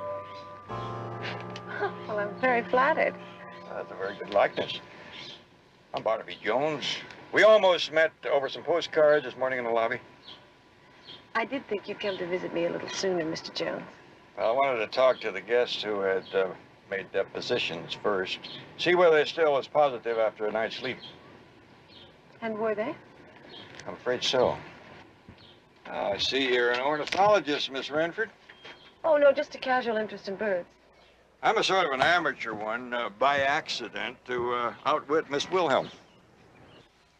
Miss Wilhelm? My 7th grade teacher. She was an absolute bird nut. I used to collect demerits like you just couldn't imagine, so I tried to get on the good side of her. I signed up for bird studies in my hobby class. How very clever of you. Well, to make a long story short, I had to help her catalog the entire library file of birds, from Aberdivine to zebra finch. Mr. Jones, I don't think when you decided to come and visit me, you wanted to discuss birds. Well, let's just say that I was curious about where you were about the time of the boating mishap. I was right here. I was photographing a flock of wild geese that were flying over at the time. I wasn't aware there was anything going on in the cove until I heard Mr. Atkins calling for Claire. And then I saw him clinging to the side of the boat. Hey, that is a beautiful piece of equipment. You mind if I look at it? Oh, go right ahead. Telescopic lens. Very handy. So, you caught some wild geese flying over, huh? Yes, I hope they're in focus. Why didn't you hear Claire when she screamed for help? What? You said that you heard Gil Atkins calling her name. There'd been quite an argument before that, loud enough to be heard all the way over to the lodge. You're 50 yards away from where the boat was. It seemed to me that your attention would have been attracted to the boat from the very beginning. I heard voices naturally, but I didn't pay them any attention. That's funny, Miss Renford. I took you for a person who had a very curious nature. I was busy photographing the geese, concentrating on them. Scream, struggle, according to the guests, and here you are with a front row seat.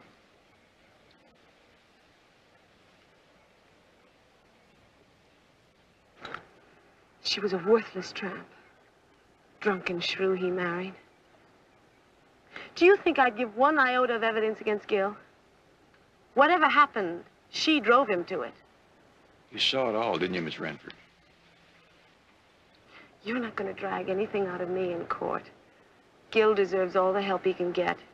You're under a misconception, Miss Renford. I'm a private investigator employed to help Gil Atkins. Oh. Well, I'm not even sure what I saw. I'm not even sure it was in focus. You triggered the camera? Yes, I wanted to get a shot of that tramp taking a pratfall. You filmed the whole thing? I'm positive it was all an accident. But I'm not adding to any evidence against Gil by giving anyone that film. You're positive it was an accident. Gil Adkins is swearing it was an accident. Doesn't it occur to you, Miss Renford, that something you have on this film might prove it was an accident? Couldn't have killed her knowing all those people were watching. It just doesn't make any sense. Now there, Miss Renford, I couldn't agree with you more. Not making sense. Do you think I'd testify to something I didn't see? Mrs. Handley, your testimony is not being disputed. It's simply that your answer sounded like conjecture. Nothing conjecture about telling exactly what I saw with my own 2 eyes, is there? What's delaying your daughter-in-law? Well, she'll be here. If she were going to be too late, she'd have called me. I'll rephrase, Mrs. Handley. Is there any question in your mind that the distance to the boat and the fading light distorted what you were seeing? Frankly, I wish there were some question. It isn't easy to be accusing someone of murder. Madam, we are not accusing here. We are examining the circumstances surrounding the death of one Claire Atkins without prejudice. This is a hearing, nothing more. Thank you, Mrs. Handley. Mr. Lon Stevens. It only looked that way. All we wish is a direct reply. Did you see Mrs. Claire Atkins being pushed or hurled from the boat? It looked that way. It wasn't. Mr. Stevens, either you saw such an act or you didn't. I couldn't have, and nobody else could have. It only looked that way. Did you see that oar strike Mrs. Atkins over the head? Now listen. Your Honor. Thank you, Mr. Stevens. They sure shut him up in a hurry. He's not telling him anything, except he's your friend. I'd like to call on Mr. Benjamin Wright. There's no doubt in my mind she was thrown from the boat. And the oar was picked up and swung at her head. Did you see that oar strike her head? Yes. Did you see Mrs. Atkins then disappear beneath the water? I did. Thank you, Mr. Wright. Now, Your Honor, I'd like to call Mrs. Ryan. I got it. Your Honor, before any more witnesses are called, I'd like to call to the stand Mr. Barnaby Jones, who wishes to place into evidence some movie film. What kind of film? Pictures of the boating mishap, Your Honor, filmed in its entirety. How You could know they that would be? do that? They couldn't possibly have taken a film.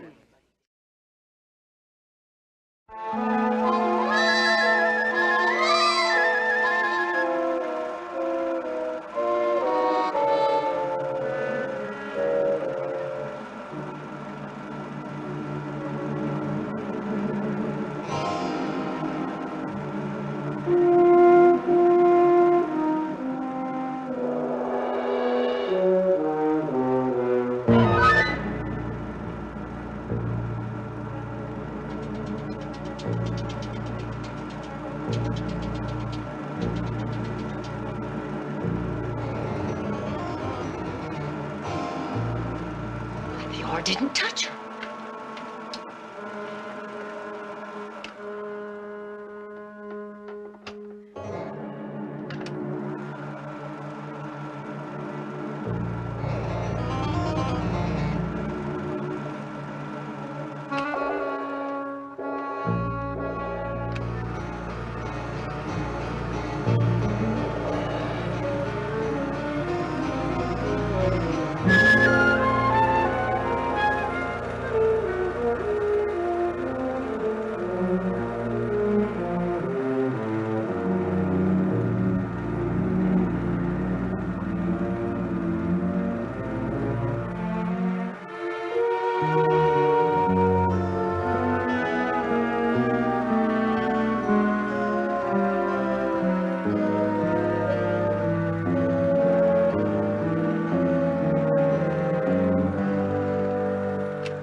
I think we can open the blinds now.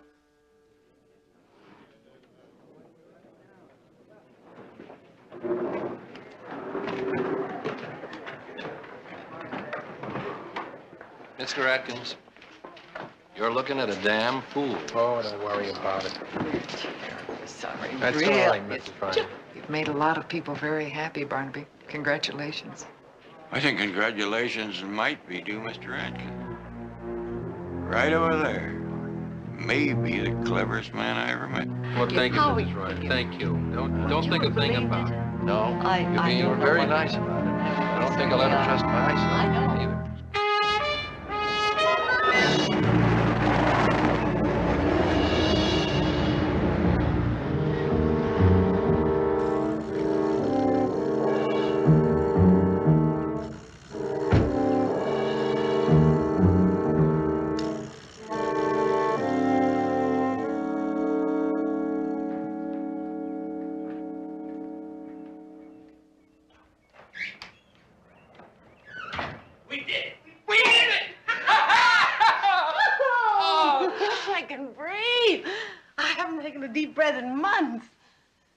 Hey, you know, What?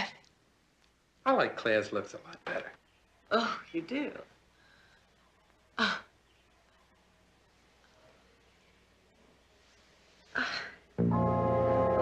feels better. I've got an idea.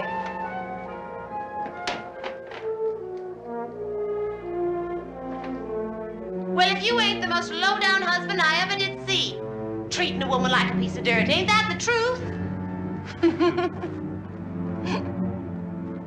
Got away clean. Nobody hurt. And $250,000 on its way.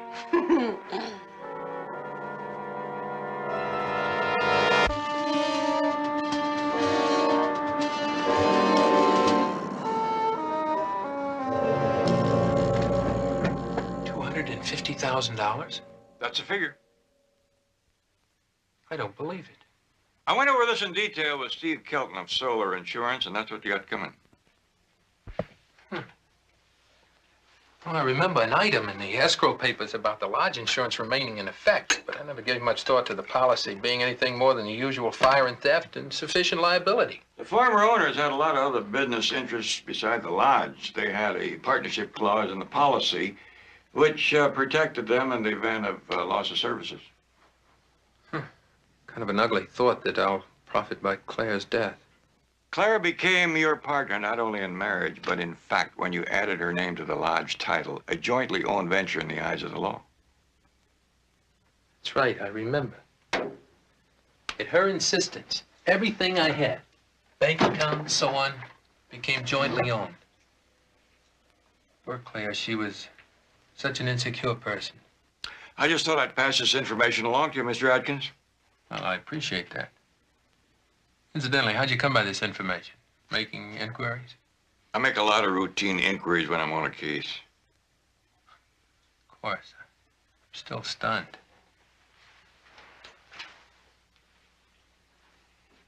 Mr. Jones, I know you're checking out today, and I know that Lon hired you, but I want you to send me the bill.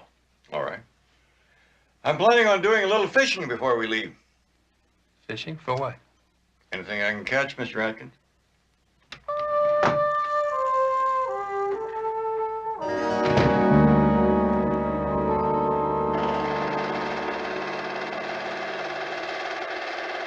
You notice anything?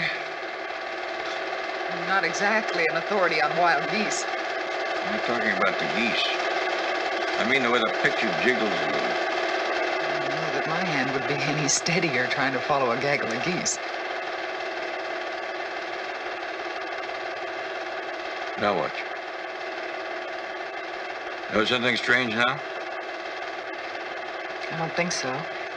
You're aiming your camera up at some geese. You hear a noise in the cove. You point your camera down there. Why no jiggle?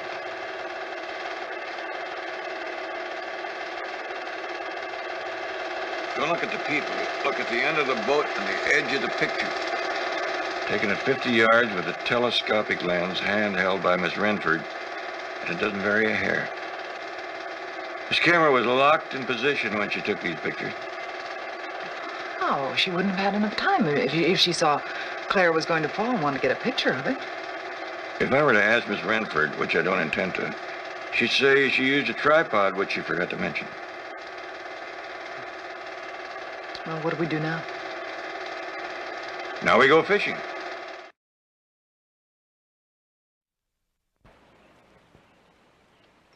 Gil, here's another letter asking a company discount. Maybe you should change your mind about turning down discount business. Why is Jones using boat number 7? That's the one he said he wanted.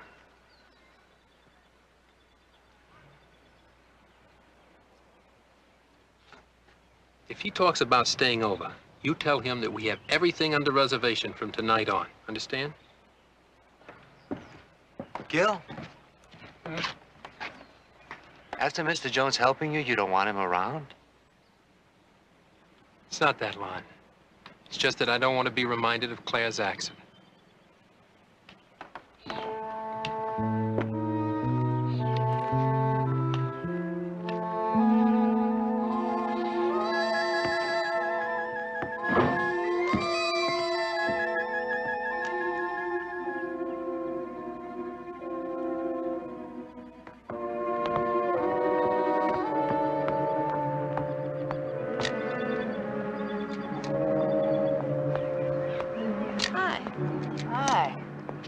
I'm not too far away. Let me see the fish, Dad.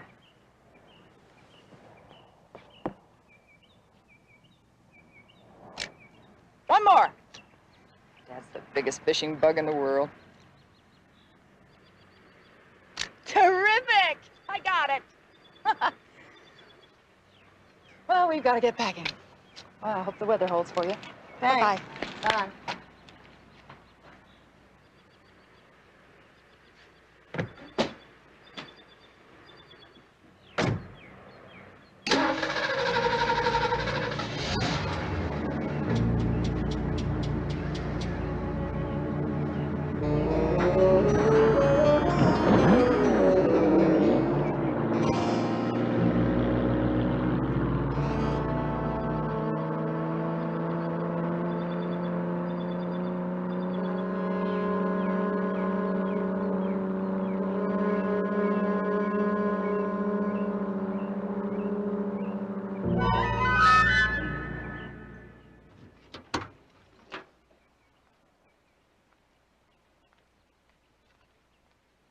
Lon, got a question to ask you.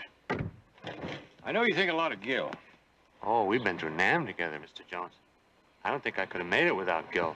I wasn't that much of a soldier. You socialize a lot working for him? Sure. I mean, drinking the lounge nights, talk over old times. You must know his wife pretty well. Claire? She wouldn't talk to me from the first day she got here. She just turned away like she hated me. That's strange. Oh, no, sir. She treated everybody the same. Your guest, Miss Renford, did Gil know her before she came up here? Well, I'm sure he didn't. Speaking of Miss Renford, better be hunting up a new TV jack for her. Nice seeing you again, Betty. Nice seeing you, Bob. Visit us again, Mr. Jones. Fall's best time for fishing. I may see you before then. Like trying to grab a hold of a greased pig. You think you got him, and you got a handful of air.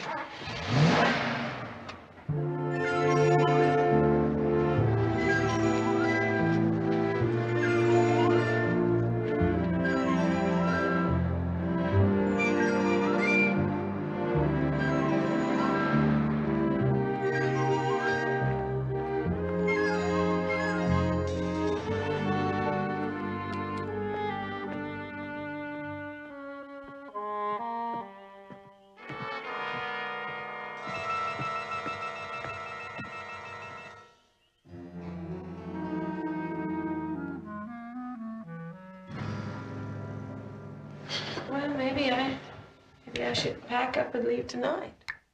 Oh, no. That's not necessary. We don't want to hurry anything.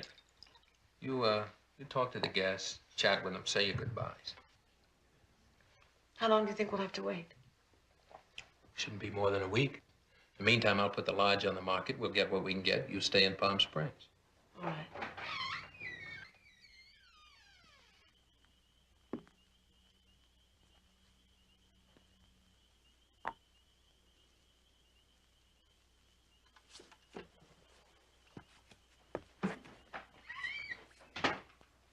What are you doing here?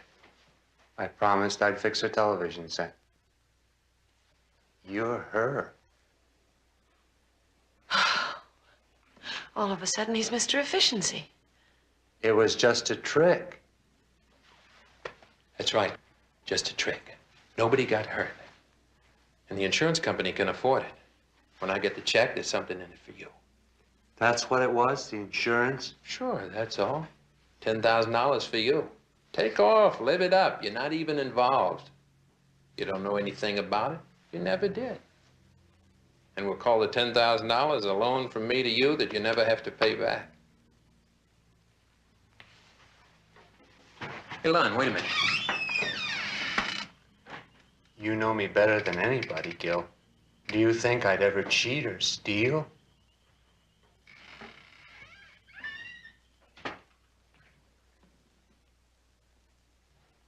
It's all right.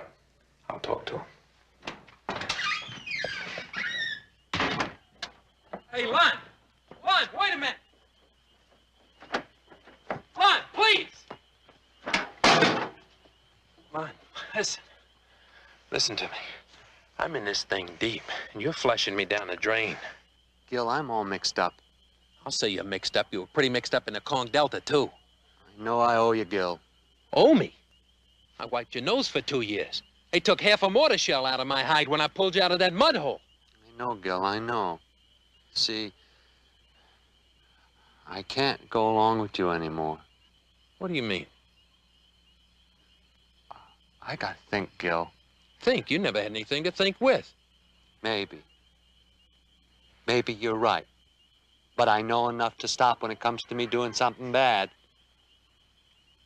I can't look the other way anymore, Gil. It's not like Saigon, when you were taking supplies out the back door and selling them to the black marketeers. You don't know what you're talking about. You couldn't make it honest. You never could do anything honest. Always spoiling things with your cheap tricks. That's you, Gil. Cheap. Lousy cheap.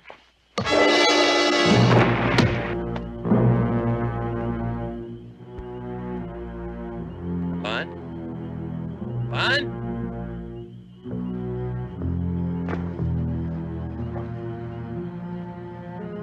Lon? Lon?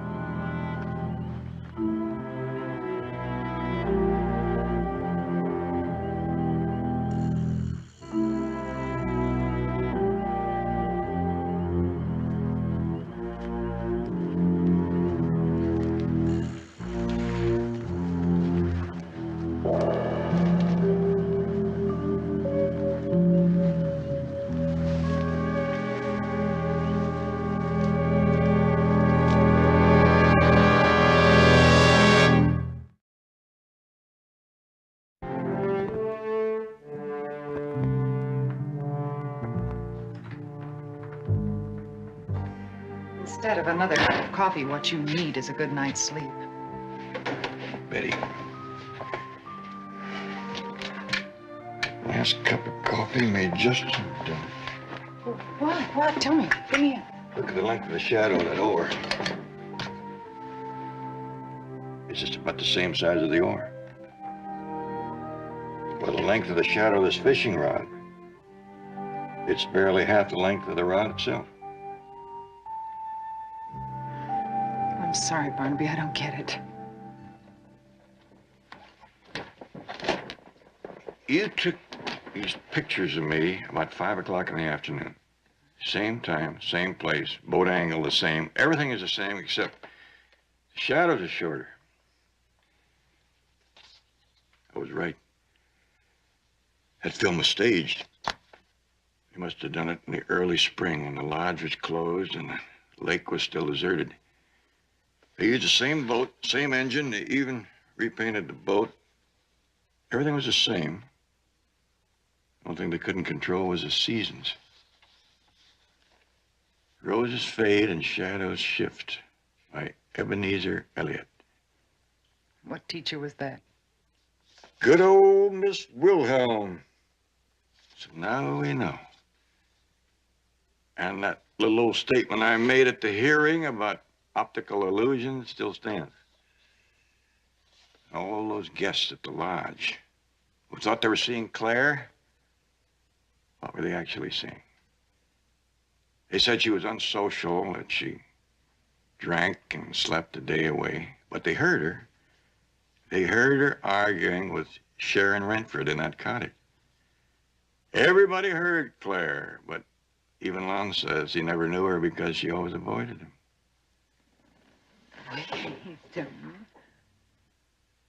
Are you saying that Sharon and Claire are the same person?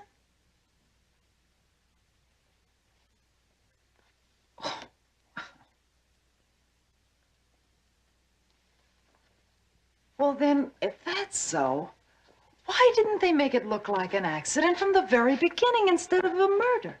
Because a heavily insured Claire disappearing into the lake would have smelled like fraud. It had been long investigations, and the coroner might not even have certified death. No, our Mr. Atkins took the bold approach. He had eyewitnesses to an apparent murder, so he forced that hearing judge to examine the probable cause of death, never the question of death.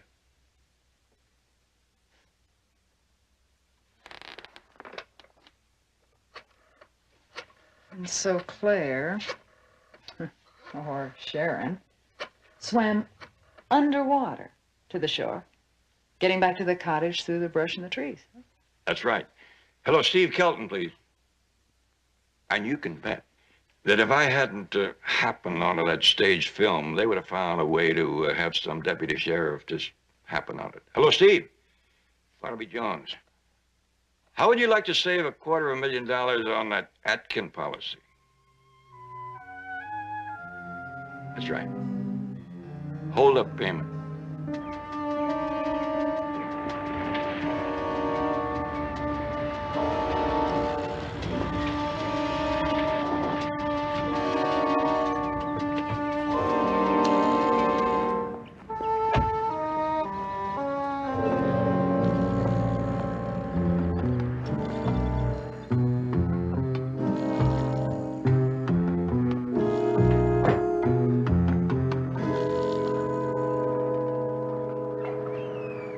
Good morning. Hi.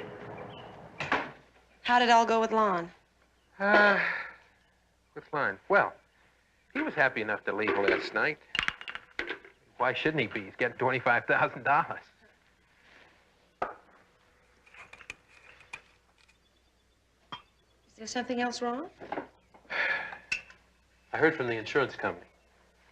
They're investigating further into Claire's background. Let them investigate. She has no background. She has no family. She has nothing. She appeared from thin air, and she's going to disappear into the same thin air. Ah. But that guy from the company said a very interesting thing. If they don't recover a body from that lake out there, they're not going to pay off for 7 years. For 7 years? But what about all those people that saw Claire drowned? Sudden change in their attitude. Almost overnight. Maybe something we overlooked. Or something Jones saw. Gil, look, if this thing's going to start falling apart around us, maybe we ought to, drop it. Back out. It's not that important, really, is it? It's not as if we're losing anything we ever had. Hey, you know the clothes that you wore as Claire? Where are they? They're out back where you told me to bury them. I think we should get rid of them. Why don't you go get them? All right. You know, Gil, no one would ever find them. The rock covered them perfectly. Said go get them. Why, Gil?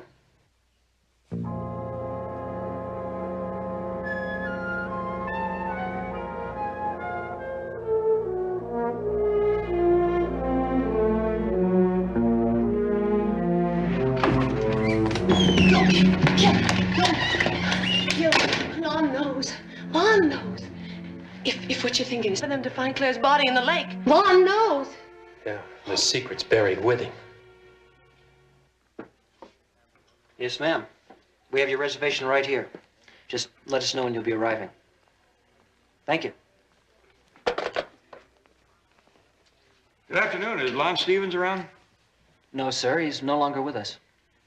Could you tell me where I can find him? He left sometime last night for another job. You'd have to ask Mr. Atkins for any details. Where is Mr. Atkins? I believe he's driving one of our guests into the city. Would that guest be Miss Sharon Renford? Yes, sir. How long ago did they leave? Oh, I'd say about 30 minutes, sir.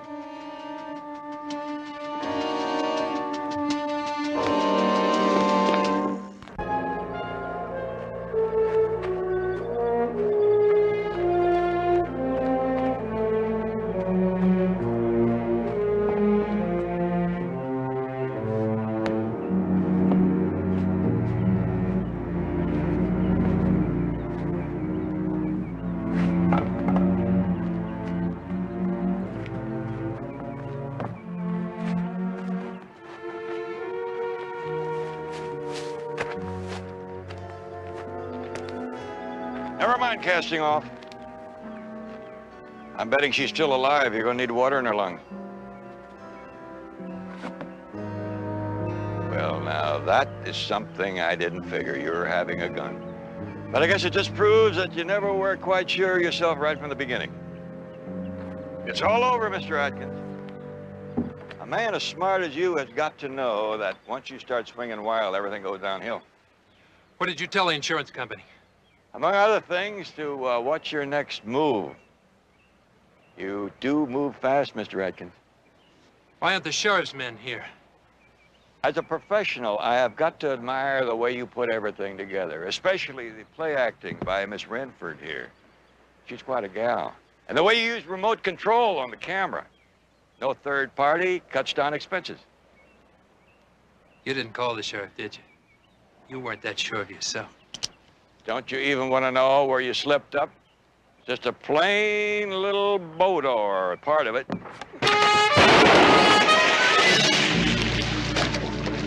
I can't help me! I can't What do you know? There's one thing you didn't have to fake. help me!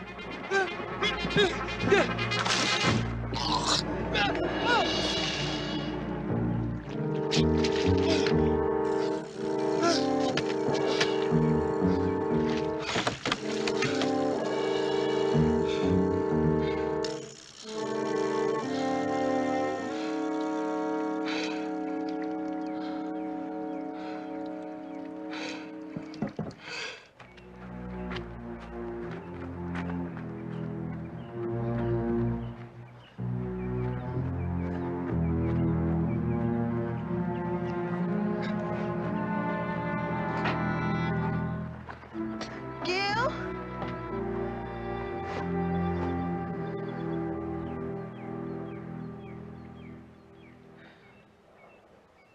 He killed Lon, you know.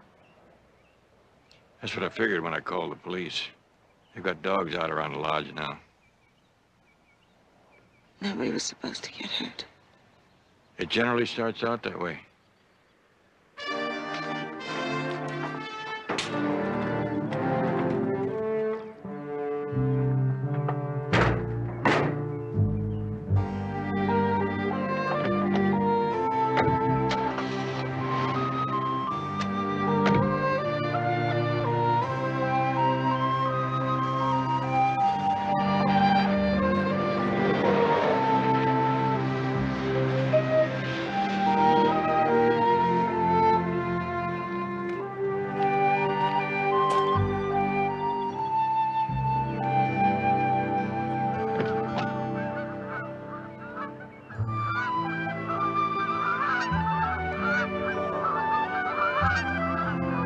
Real pretty.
Barnaby Jones, starring Buddy Ebsen, also starring Lee Merriweather, with guest stars Andrew Prine, Catherine Justice, Vincent Van Patten. Tonight's episode, Day of the Viper.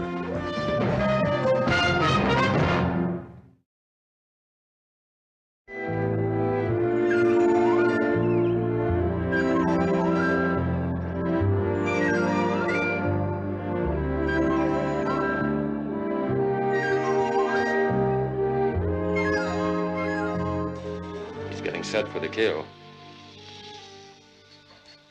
He can smell the desert. That's his home. And he'd kill us to get there.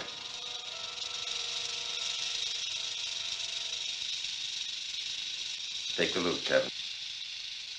No. I said take it.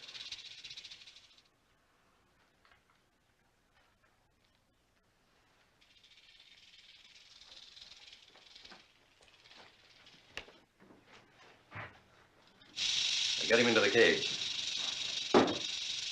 Go on, boy.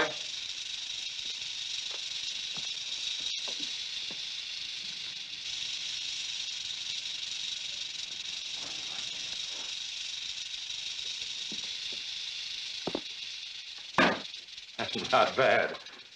Now, tomorrow you'll go out to the mine and bring one back all by yourself. We'll have ourselves quite a collection by the time we're finished. Why? You know I hate those things. Why do you make me keep them around? So you'll learn to face what you're afraid of.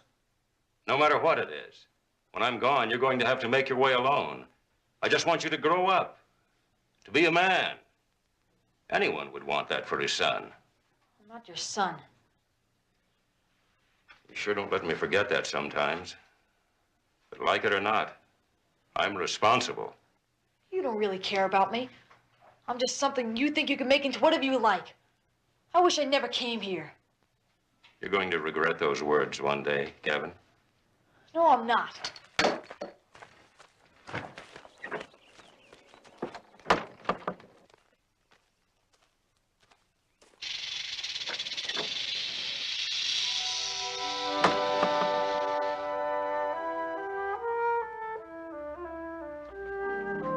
Kevin?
Operator. Operator.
Sorry I'm late. I was held up in court. Anything urgent come up? Liza Mills is here. I told her she could wait inside. She seemed pretty upset. Here's the coffee I promised you, Liza. Thanks, Betty. Since I've been standing there, exactly 113 cars have gone by that window, and that's just east to west. I'm sorry. I didn't mean to keep you waiting that long. Oh, you didn't. What I mean is, 60 miles from here in the desert, we don't see that much traffic in a whole month. I'm sure you want those trial notes typed. Please. Easy. Well, Eliza, sit down. You know, I haven't seen you since you were the brightest student in a sociology class at Pacific Western College. At least you were the only one who seemed to understand my lecture. Well, I'm afraid I haven't made much use of all that complicated education. I hear you went back to the ranch. I felt I should help Papa try to make a go of things. We never hit it rich, but we managed to get along. Till Papa died. Yes, Betty told me. I'm sorry, Eliza. I had to be in L.A. to take care of some legal business with the estate. I remembered your office was nearby, so I came up to say hello and hear a few kind words. I'm glad you did. Is that all? No. I haven't been able to sleep very well lately. Thoughts come and they keep me awake. What kind of thoughts? About what a careful man Papa always was. Accidents happen, Liza. I know. It was an accident. That's what they all said at the inquest.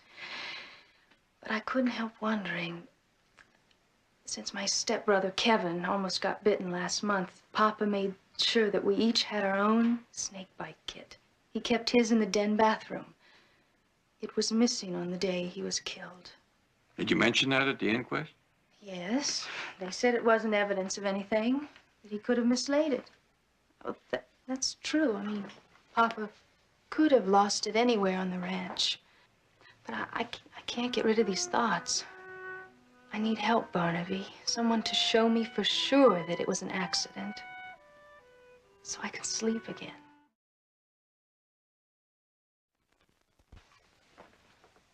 I found him in here when I came home at 7. The snake was still in the room. According to the coroner, Papa died somewhere between 5 and 6. I wonder how come he didn't call out for help. There wasn't anyone who'd hear. Kevin was the only one at home. He'd gone to his room. He didn't even know what had happened until after I came home. He could have gone out looking for him, or used a telephone. Papa had a cardiac condition. The coroner said that the shock of the snake bite might have brought on a heart attack. Papa might have died before he could call for help. Liza, did your father have strong words with anyone on or off the ranch recently? My papa was a strong man, Barnaby. He had strong ideas about the way people ought to live, especially those close to him, like Kevin.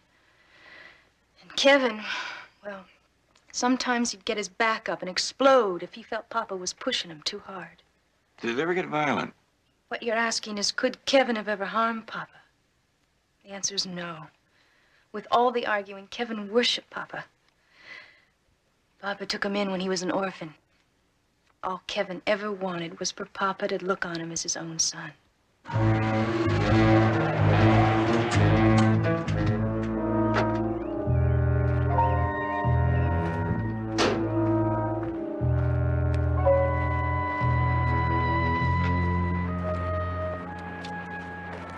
Hey there.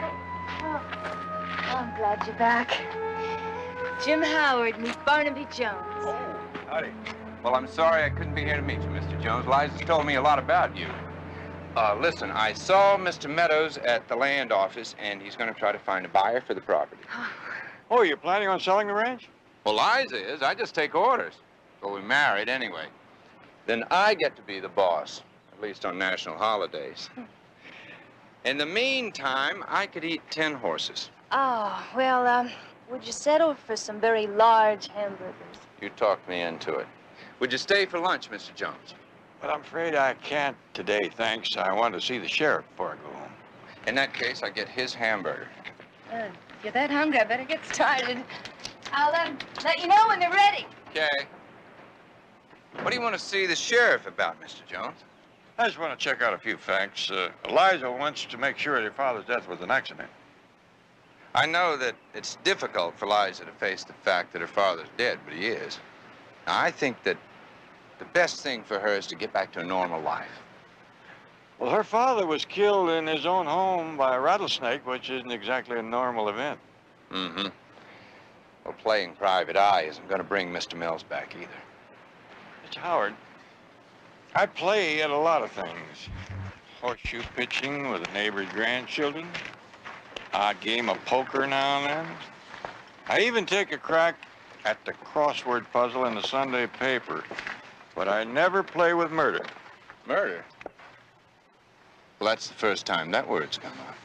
And maybe it'll be the last time. But you don't think so? I want to tell you about a fact I learned when I was 8 years old, exploring the hills with my daddy. A rattlesnake will usually give out a very loud warning just before it strikes, because it doesn't want to tangle with people any more than we want to tangle with it.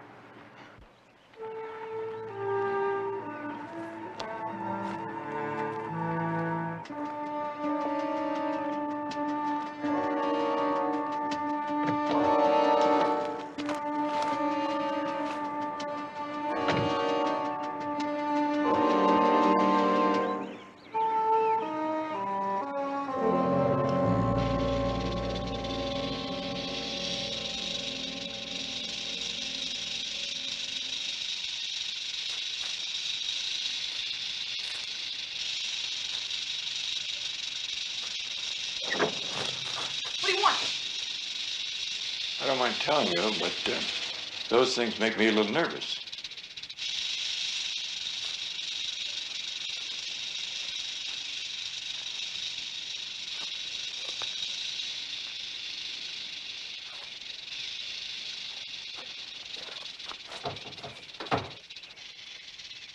Very good. I don't think I'd have the nerve to get within 2 miles of one of those. Sure. He would have been real proud of me. Your father? He wasn't my real father. My father died a long time ago. Yes, I know what it feels like to lose someone you love, even though you didn't see eye to eye all the time. You know, I used to collect snakes when I was about your age. Nothing as deadly as these, though. Yeah, my stepdad used to save them for some lab so they could take the venom. Who are you? Really? Barnaby Jones, private detective. I'm out here to find out about Mr. Mills' death. You think my stepdad was murdered? Now, why did you ask me that question? That's what detectives do, isn't it? Well, this particular detective is happier when he's getting people out of trouble, not getting them in.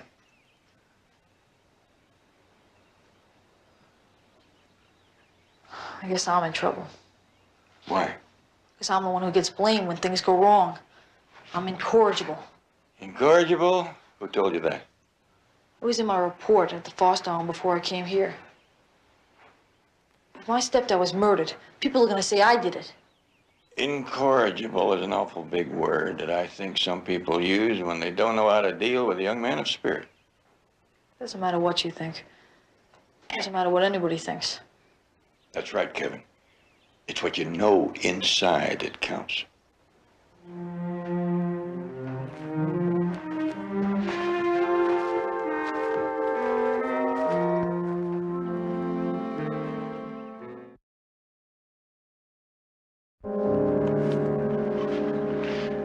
This a picture of the bar glass? Right, sir. We found it on the victim's carpet. Now, the lab reports that there was no whiskey in the glass, only water. Bill, I think it's time to make a highway run. Oh, yeah. Right, Sheriff. It's like you and my deputy are hitting it off right well. Maybe you and me ought to get introduced. Barnaby Jones, private investigator. Liza Mills hired me to look into her father's death. You figure us country folks can't conduct an investigation. No, I'm a country boy just like you, Sheriff. I've been watching, and you've been handling this pretty smart. The way you let people figure that the investigation was closed and then bringing out these clues one at a time. Clues? Yeah, like this lab report. Andrew Mills had his regular whiskey at 5 o'clock every day. If there was only water in the glass, that means that the rattler could have struck between the time he put in the ice and the time he reached in the cabinet for the whiskey. So you think the snake might have been hiding in the liquor cabinet? Could be. That would explain why Andrew didn't get any warning before the snake struck. Now, just how do you explain how a snake gets inside a closed liquor cabinet? I don't know, unless somebody put him there. Why'd anybody want to kill Andrew Mills? Didn't have anything worth stealing. Well, he had the ranch, he had a few head of cattle, some horses. He had 3,500 acres of sand, scrub, and rattlesnakes. Well, that's hardly worth insulting a man for, let alone killing him. What about that mine your deputy mentioned? Silver. That's played out 50 years ago. Andrew Mills was planning to put up some kind of industrial development on the site. Well, wouldn't that have increased the value of the land? Maybe. But murder, that's a pretty big step to take when you're not even sure it's going to pay off. And in the end, there's only two people who'd cash in on it. Andrew Mills' children. You say one of them did it? Not necessarily. Andrew Mills' death was probably the end of any possibility of industrial development around the mine, which might have been exactly what somebody wanted. Why? I don't know why. Any more than I know how a rattlesnake got into a liquor cabinet by himself, or how a man can't open the door of his own den, or how an anti-venom kid gets up and walks away. That's a whole lot of no answers. Yeah, we sure got ourselves a whole lot of questions.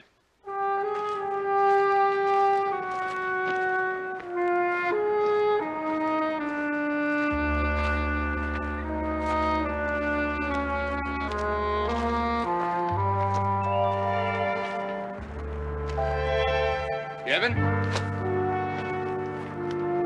Liza told me you were headed down to the mine. She's worried. I could take care of myself. Well, that's what I told her, but you know, your sister's no one to argue with. I'm going in the mine. Now, Kevin, you know there are rattlesnakes in there. You almost got bitten yourself a while back. I know. That's why I've got to go in there.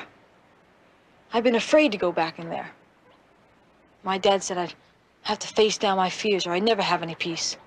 You know, comes a time in a man's life when he stops trying to prove that his life is worth something. He goes out and he lives his life.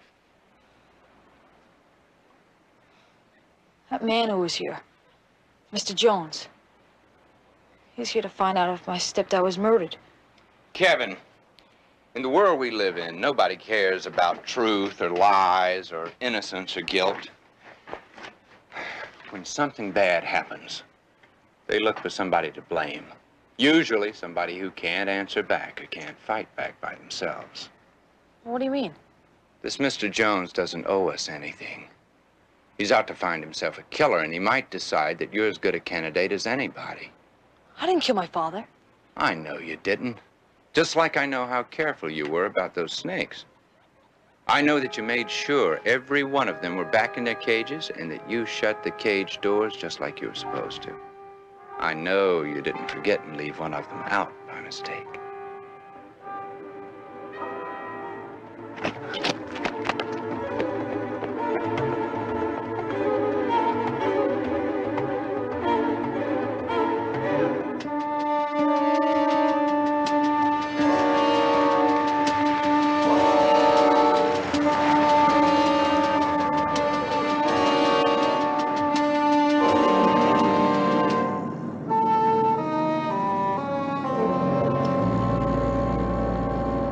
Kevin?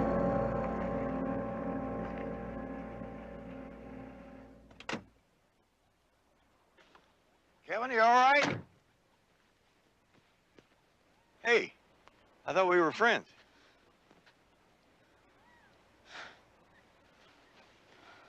Mr. Jones, I think I killed my stepfather. Oh. There was a rattler missing the day my father was killed. I can't be sure if I closed the cage or not. When did that thought come to you? Today. Well, I was at the mine and Mr. Howard came by. I don't know how it came up, but he knows I didn't leave the cage door open. Well, he just wanted to reassure you, is that it? Yeah, I guess so. But it made me feel worse. Because I couldn't be sure I closed the cage. My dad and I had a fight. I wished he was dead. And he was dead. Kevin, I think you closed that cage. And even if you didn't, it's not likely that snake could have found its way into your father's den. I wish Mr. Howard could have told me that. Kevin, Mr. Howard is a smart man, but maybe he doesn't know everything.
You all right?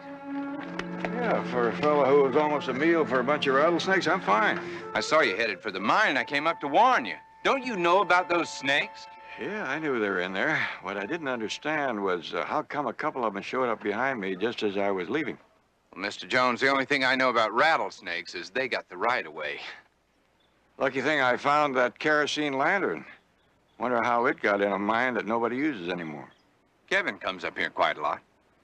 Yeah, I noticed you spent a little time here, too. Just surveying the property. Liza's eager to get it sold. Yes, I wanted to talk to you about that. I stopped by the real estate office today, and it seems that the price that you're asking is about 3 times more than the amount that anybody ever paid for land in this area before. Almost looks as if you're trying not to sell. Why would I want to do a thing like that? I don't know. Just like I don't know what a nest of rattlesnakes is doing in that mine when they weren't there a month ago. Who told you that? Liza. I stopped by to ask directions to the mine. She said Kevin had been exploring it for years. Never saw any snakes till this last month when he was almost bitten. Well, like I said, I don't know a thing about rattlers. You do know they can kill a man. We'd all be smart to know that, wouldn't we, Mr. Jones? I'd hate to see what happened to Mr. Mills happen again. I'll keep that in mind, Mr. Howard.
I wonder if you could issue me a card so that I could take this out for a day or so? Sure. Rattlesnakes of the American desert. I hope you don't intend this for late night reading, Mr. Jones. How did you know my name? My brother is president of Desert Wells Land Company. And when I saw you coming out, I asked him, Lucas, who is that handsome man you were talking to? And he said, that's Mr. Barnaby Jones, the famous investigator. Well, that's very flattering of you, Miss... Deborah Meadows. Meadows. If it's the local kind you're interested in, I could probably tell you as much as that book can. Well, maybe you could. The desert rattler. Do they usually make their nests in caves or mines? No, you'd be more likely to find them out in the open where they can hunt natural game for food. Well, supposing that somebody put a bunch of rattlers in a cave and wanted to keep them there, is that possible? You can do that if you brought food to them. Well, thank you very much, Miss Meadows. You've been a great help. I don't think I'll be taking this book after all. This was only taken out once in the last year. That's right. It was last month. Who took it out? I mean, do you have records? I'm just curious. I don't have to do that. I remember checking it out to that nice young man who was going to marry Liza Mills, Jim Howard.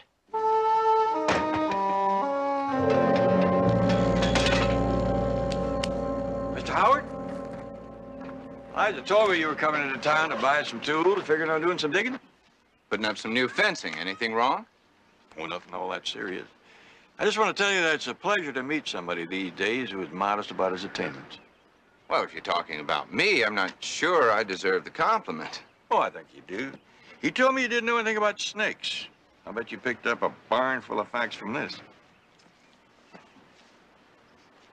You know, you're quite a detective, Mr. Jones.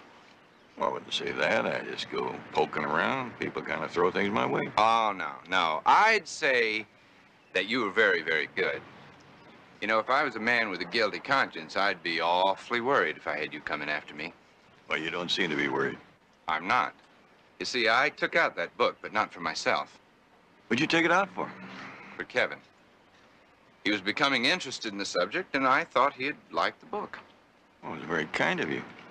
I thought so myself at the time, but now I'm not too sure.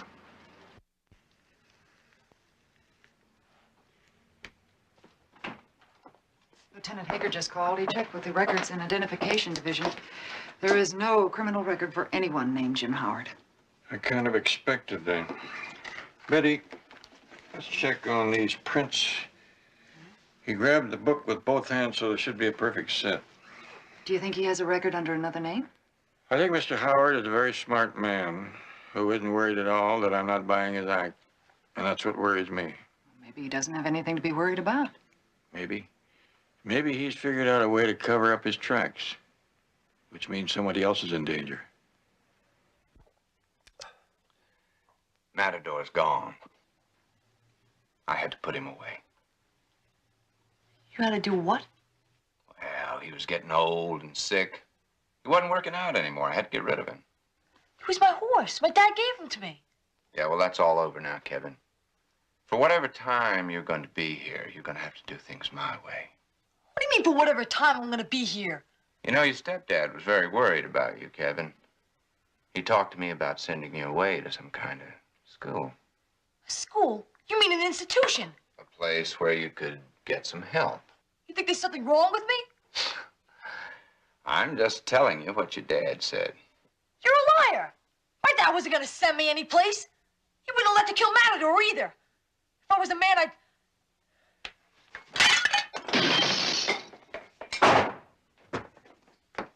Jim, what happened? Oh, it's nothing, honey. Kevin was a little upset, that's all. Kevin break these dishes. Well, it was my fault. He's been very disturbed since your father died. I tried to get him to let his feelings out a little. I should have left him alone. Sometimes I think Kevin's gonna be all right, and then he blows up like this. And now with Dad gone, I'm just afraid he's gonna get worse. Oh, honey, come on.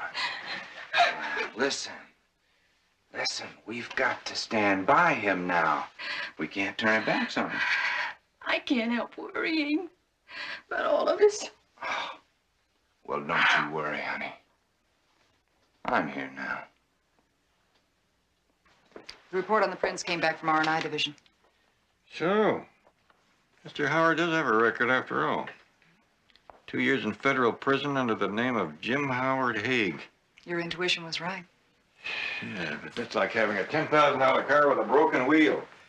It looks beautiful, but it won't get you down the driveway. Mr. Haig did time for mail fraud and still doesn't prove murder. Well, maybe there wasn't any murder, Barnaby. Maybe Mr. Haig tried a life of crime, fell flat on his face for his trouble, picked himself up after 2 years, decided it would be better to lead a simple but honest life, married to a rancher's daughter. I'm a suspicious old man with a deep distrust of human nature. Oh, of course you're not, but, well, you still haven't found a motive for murder. You may be right, Betty, except for one thing. According to Lieutenant Hager, James Howard Haig was released from prison 3.5 months ago. 2 days later, he shows up in Desert Wells. What are you saying, Barnaby? I'm saying that's a long way to go in a short time unless he got a reason. And he may have found that reason while he was in jail. Betty, call my friend Gil Carter at San Quentin. He's assistant to the warden. Ask him to run a check on the activities of James Howard Haig while he was in prison, especially who his friends were and what they were sent up for.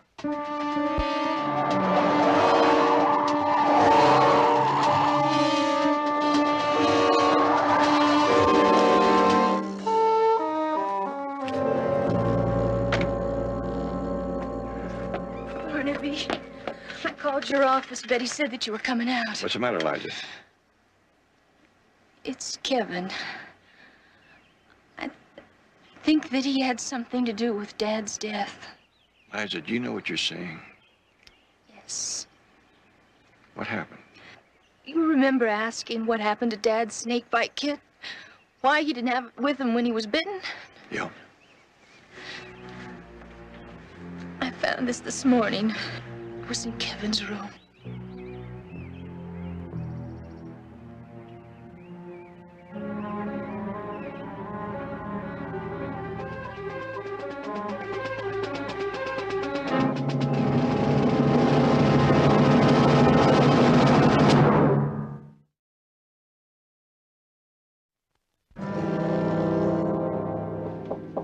Kevin?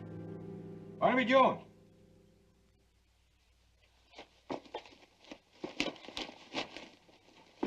Where are you going? Getting out of here.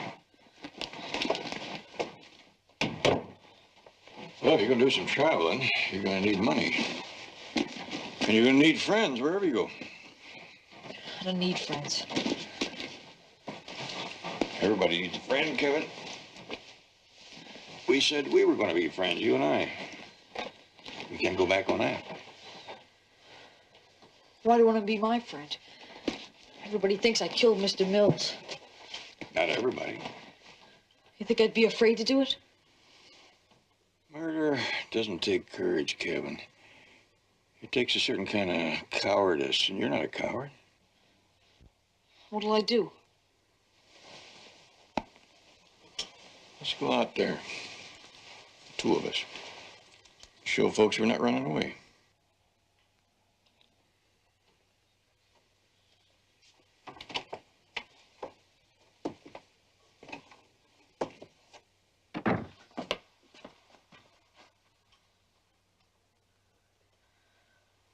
You called him here. No, he didn't. I did, Kevin. For your sake. You better come on down to the office with me now, son. You're a warrant, Sheriff. I'm not arresting anyone, Mr. Jones. Kevin and I are old friends. We're just going to have a nice, friendly little chat. You know, you don't have to go, Kevin. Thanks, Mr. Jones. Guess it's best if I do what the sheriff wants.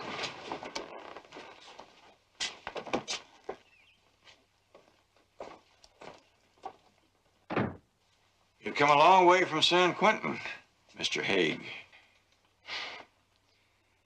I'd expect a good detective like you to find that out. How long do you suppose it would have taken Liza to find it out? Well, why don't we ask her? Liza, Mr. Jones has become interested in my background. Now, would you please tell him what I told you about me? I know about Jim's prison record, Barnaby, if that's what you mean. Why didn't you tell me that before? Jim deserved a new chance. Well, so you're off the hook and Kevin is on. I'm sorry about Kevin, Mr. Jones.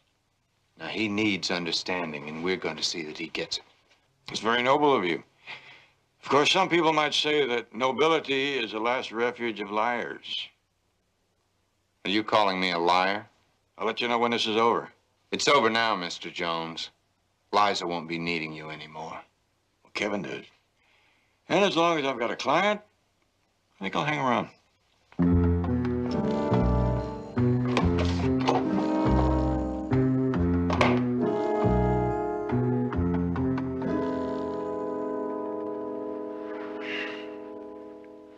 When can I talk to Kevin?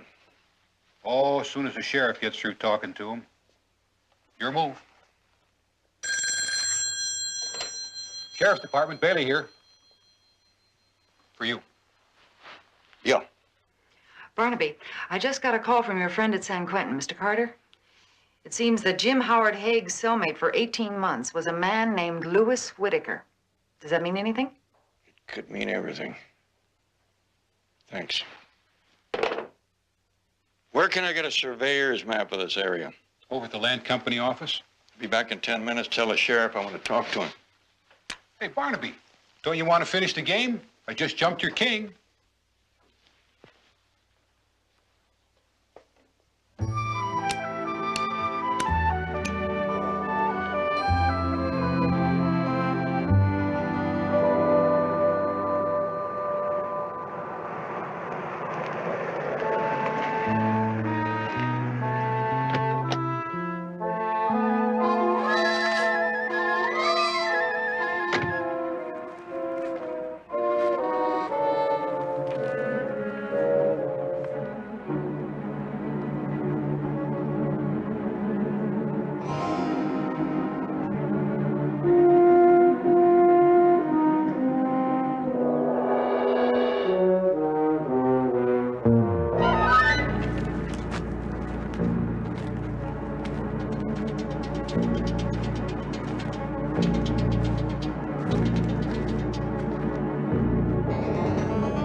So you finally found it, Mr. Howard.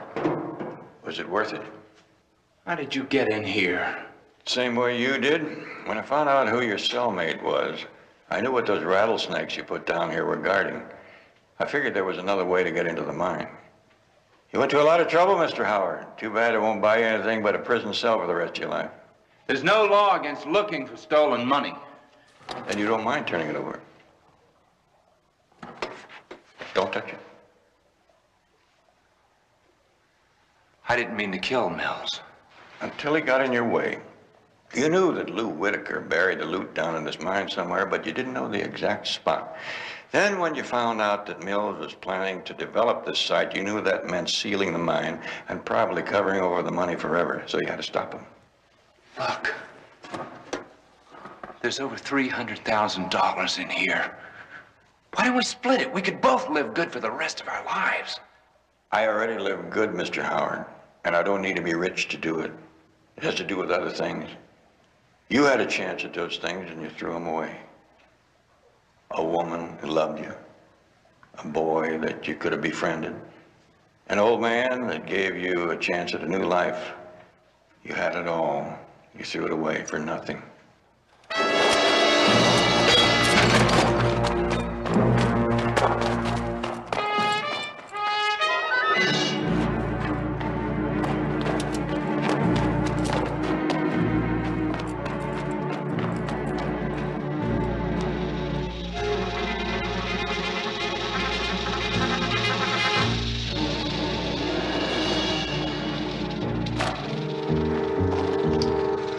Drop it.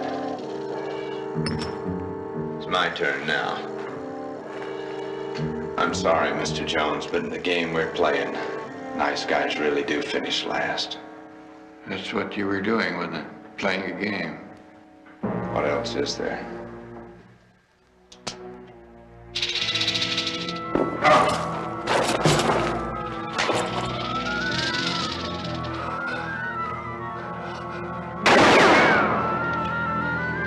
I'm bit. I'm bit! You bit me! You gotta get some help!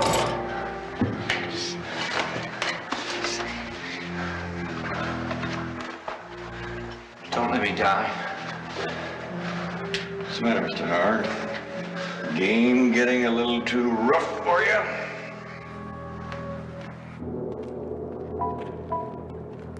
Mr. Joe! In here, Sheriff!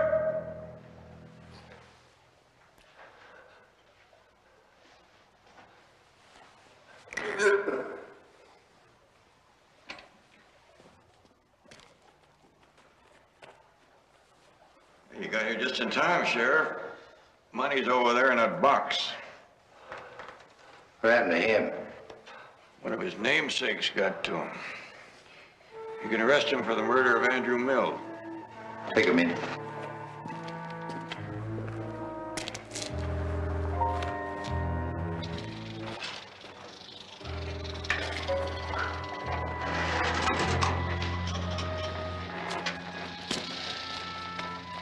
It's an interesting job you got.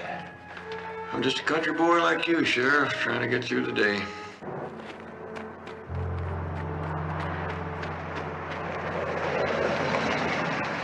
Hi, Barnaby. Hi. I was driving down the highway, looked at my watch, noticed it was lunchtime, and thought I might come in here and reclaim that hamburger I turned down once. You know you're always welcome. Did you see Jim? Yes, he's recovered. He made a full confession. I was a fool, wasn't I? No, you're human. No sin to fall in love with someone, no matter who it is. Kevin, Brenda used to see you. Glad you came by, Mr. Jones. I don't want to interrupt your work. Oh, no. I'm just finishing up on those fence posts. We're gonna be right on time to finish the whole thing by winter. We're gonna do good if the weather keeps up and if we can get a loan for some new equipment. I think you're going to do just fine. Mr. Jones, Yes, Kevin. how do you thank somebody who saved your whole life? You already have. How about those hamburgers?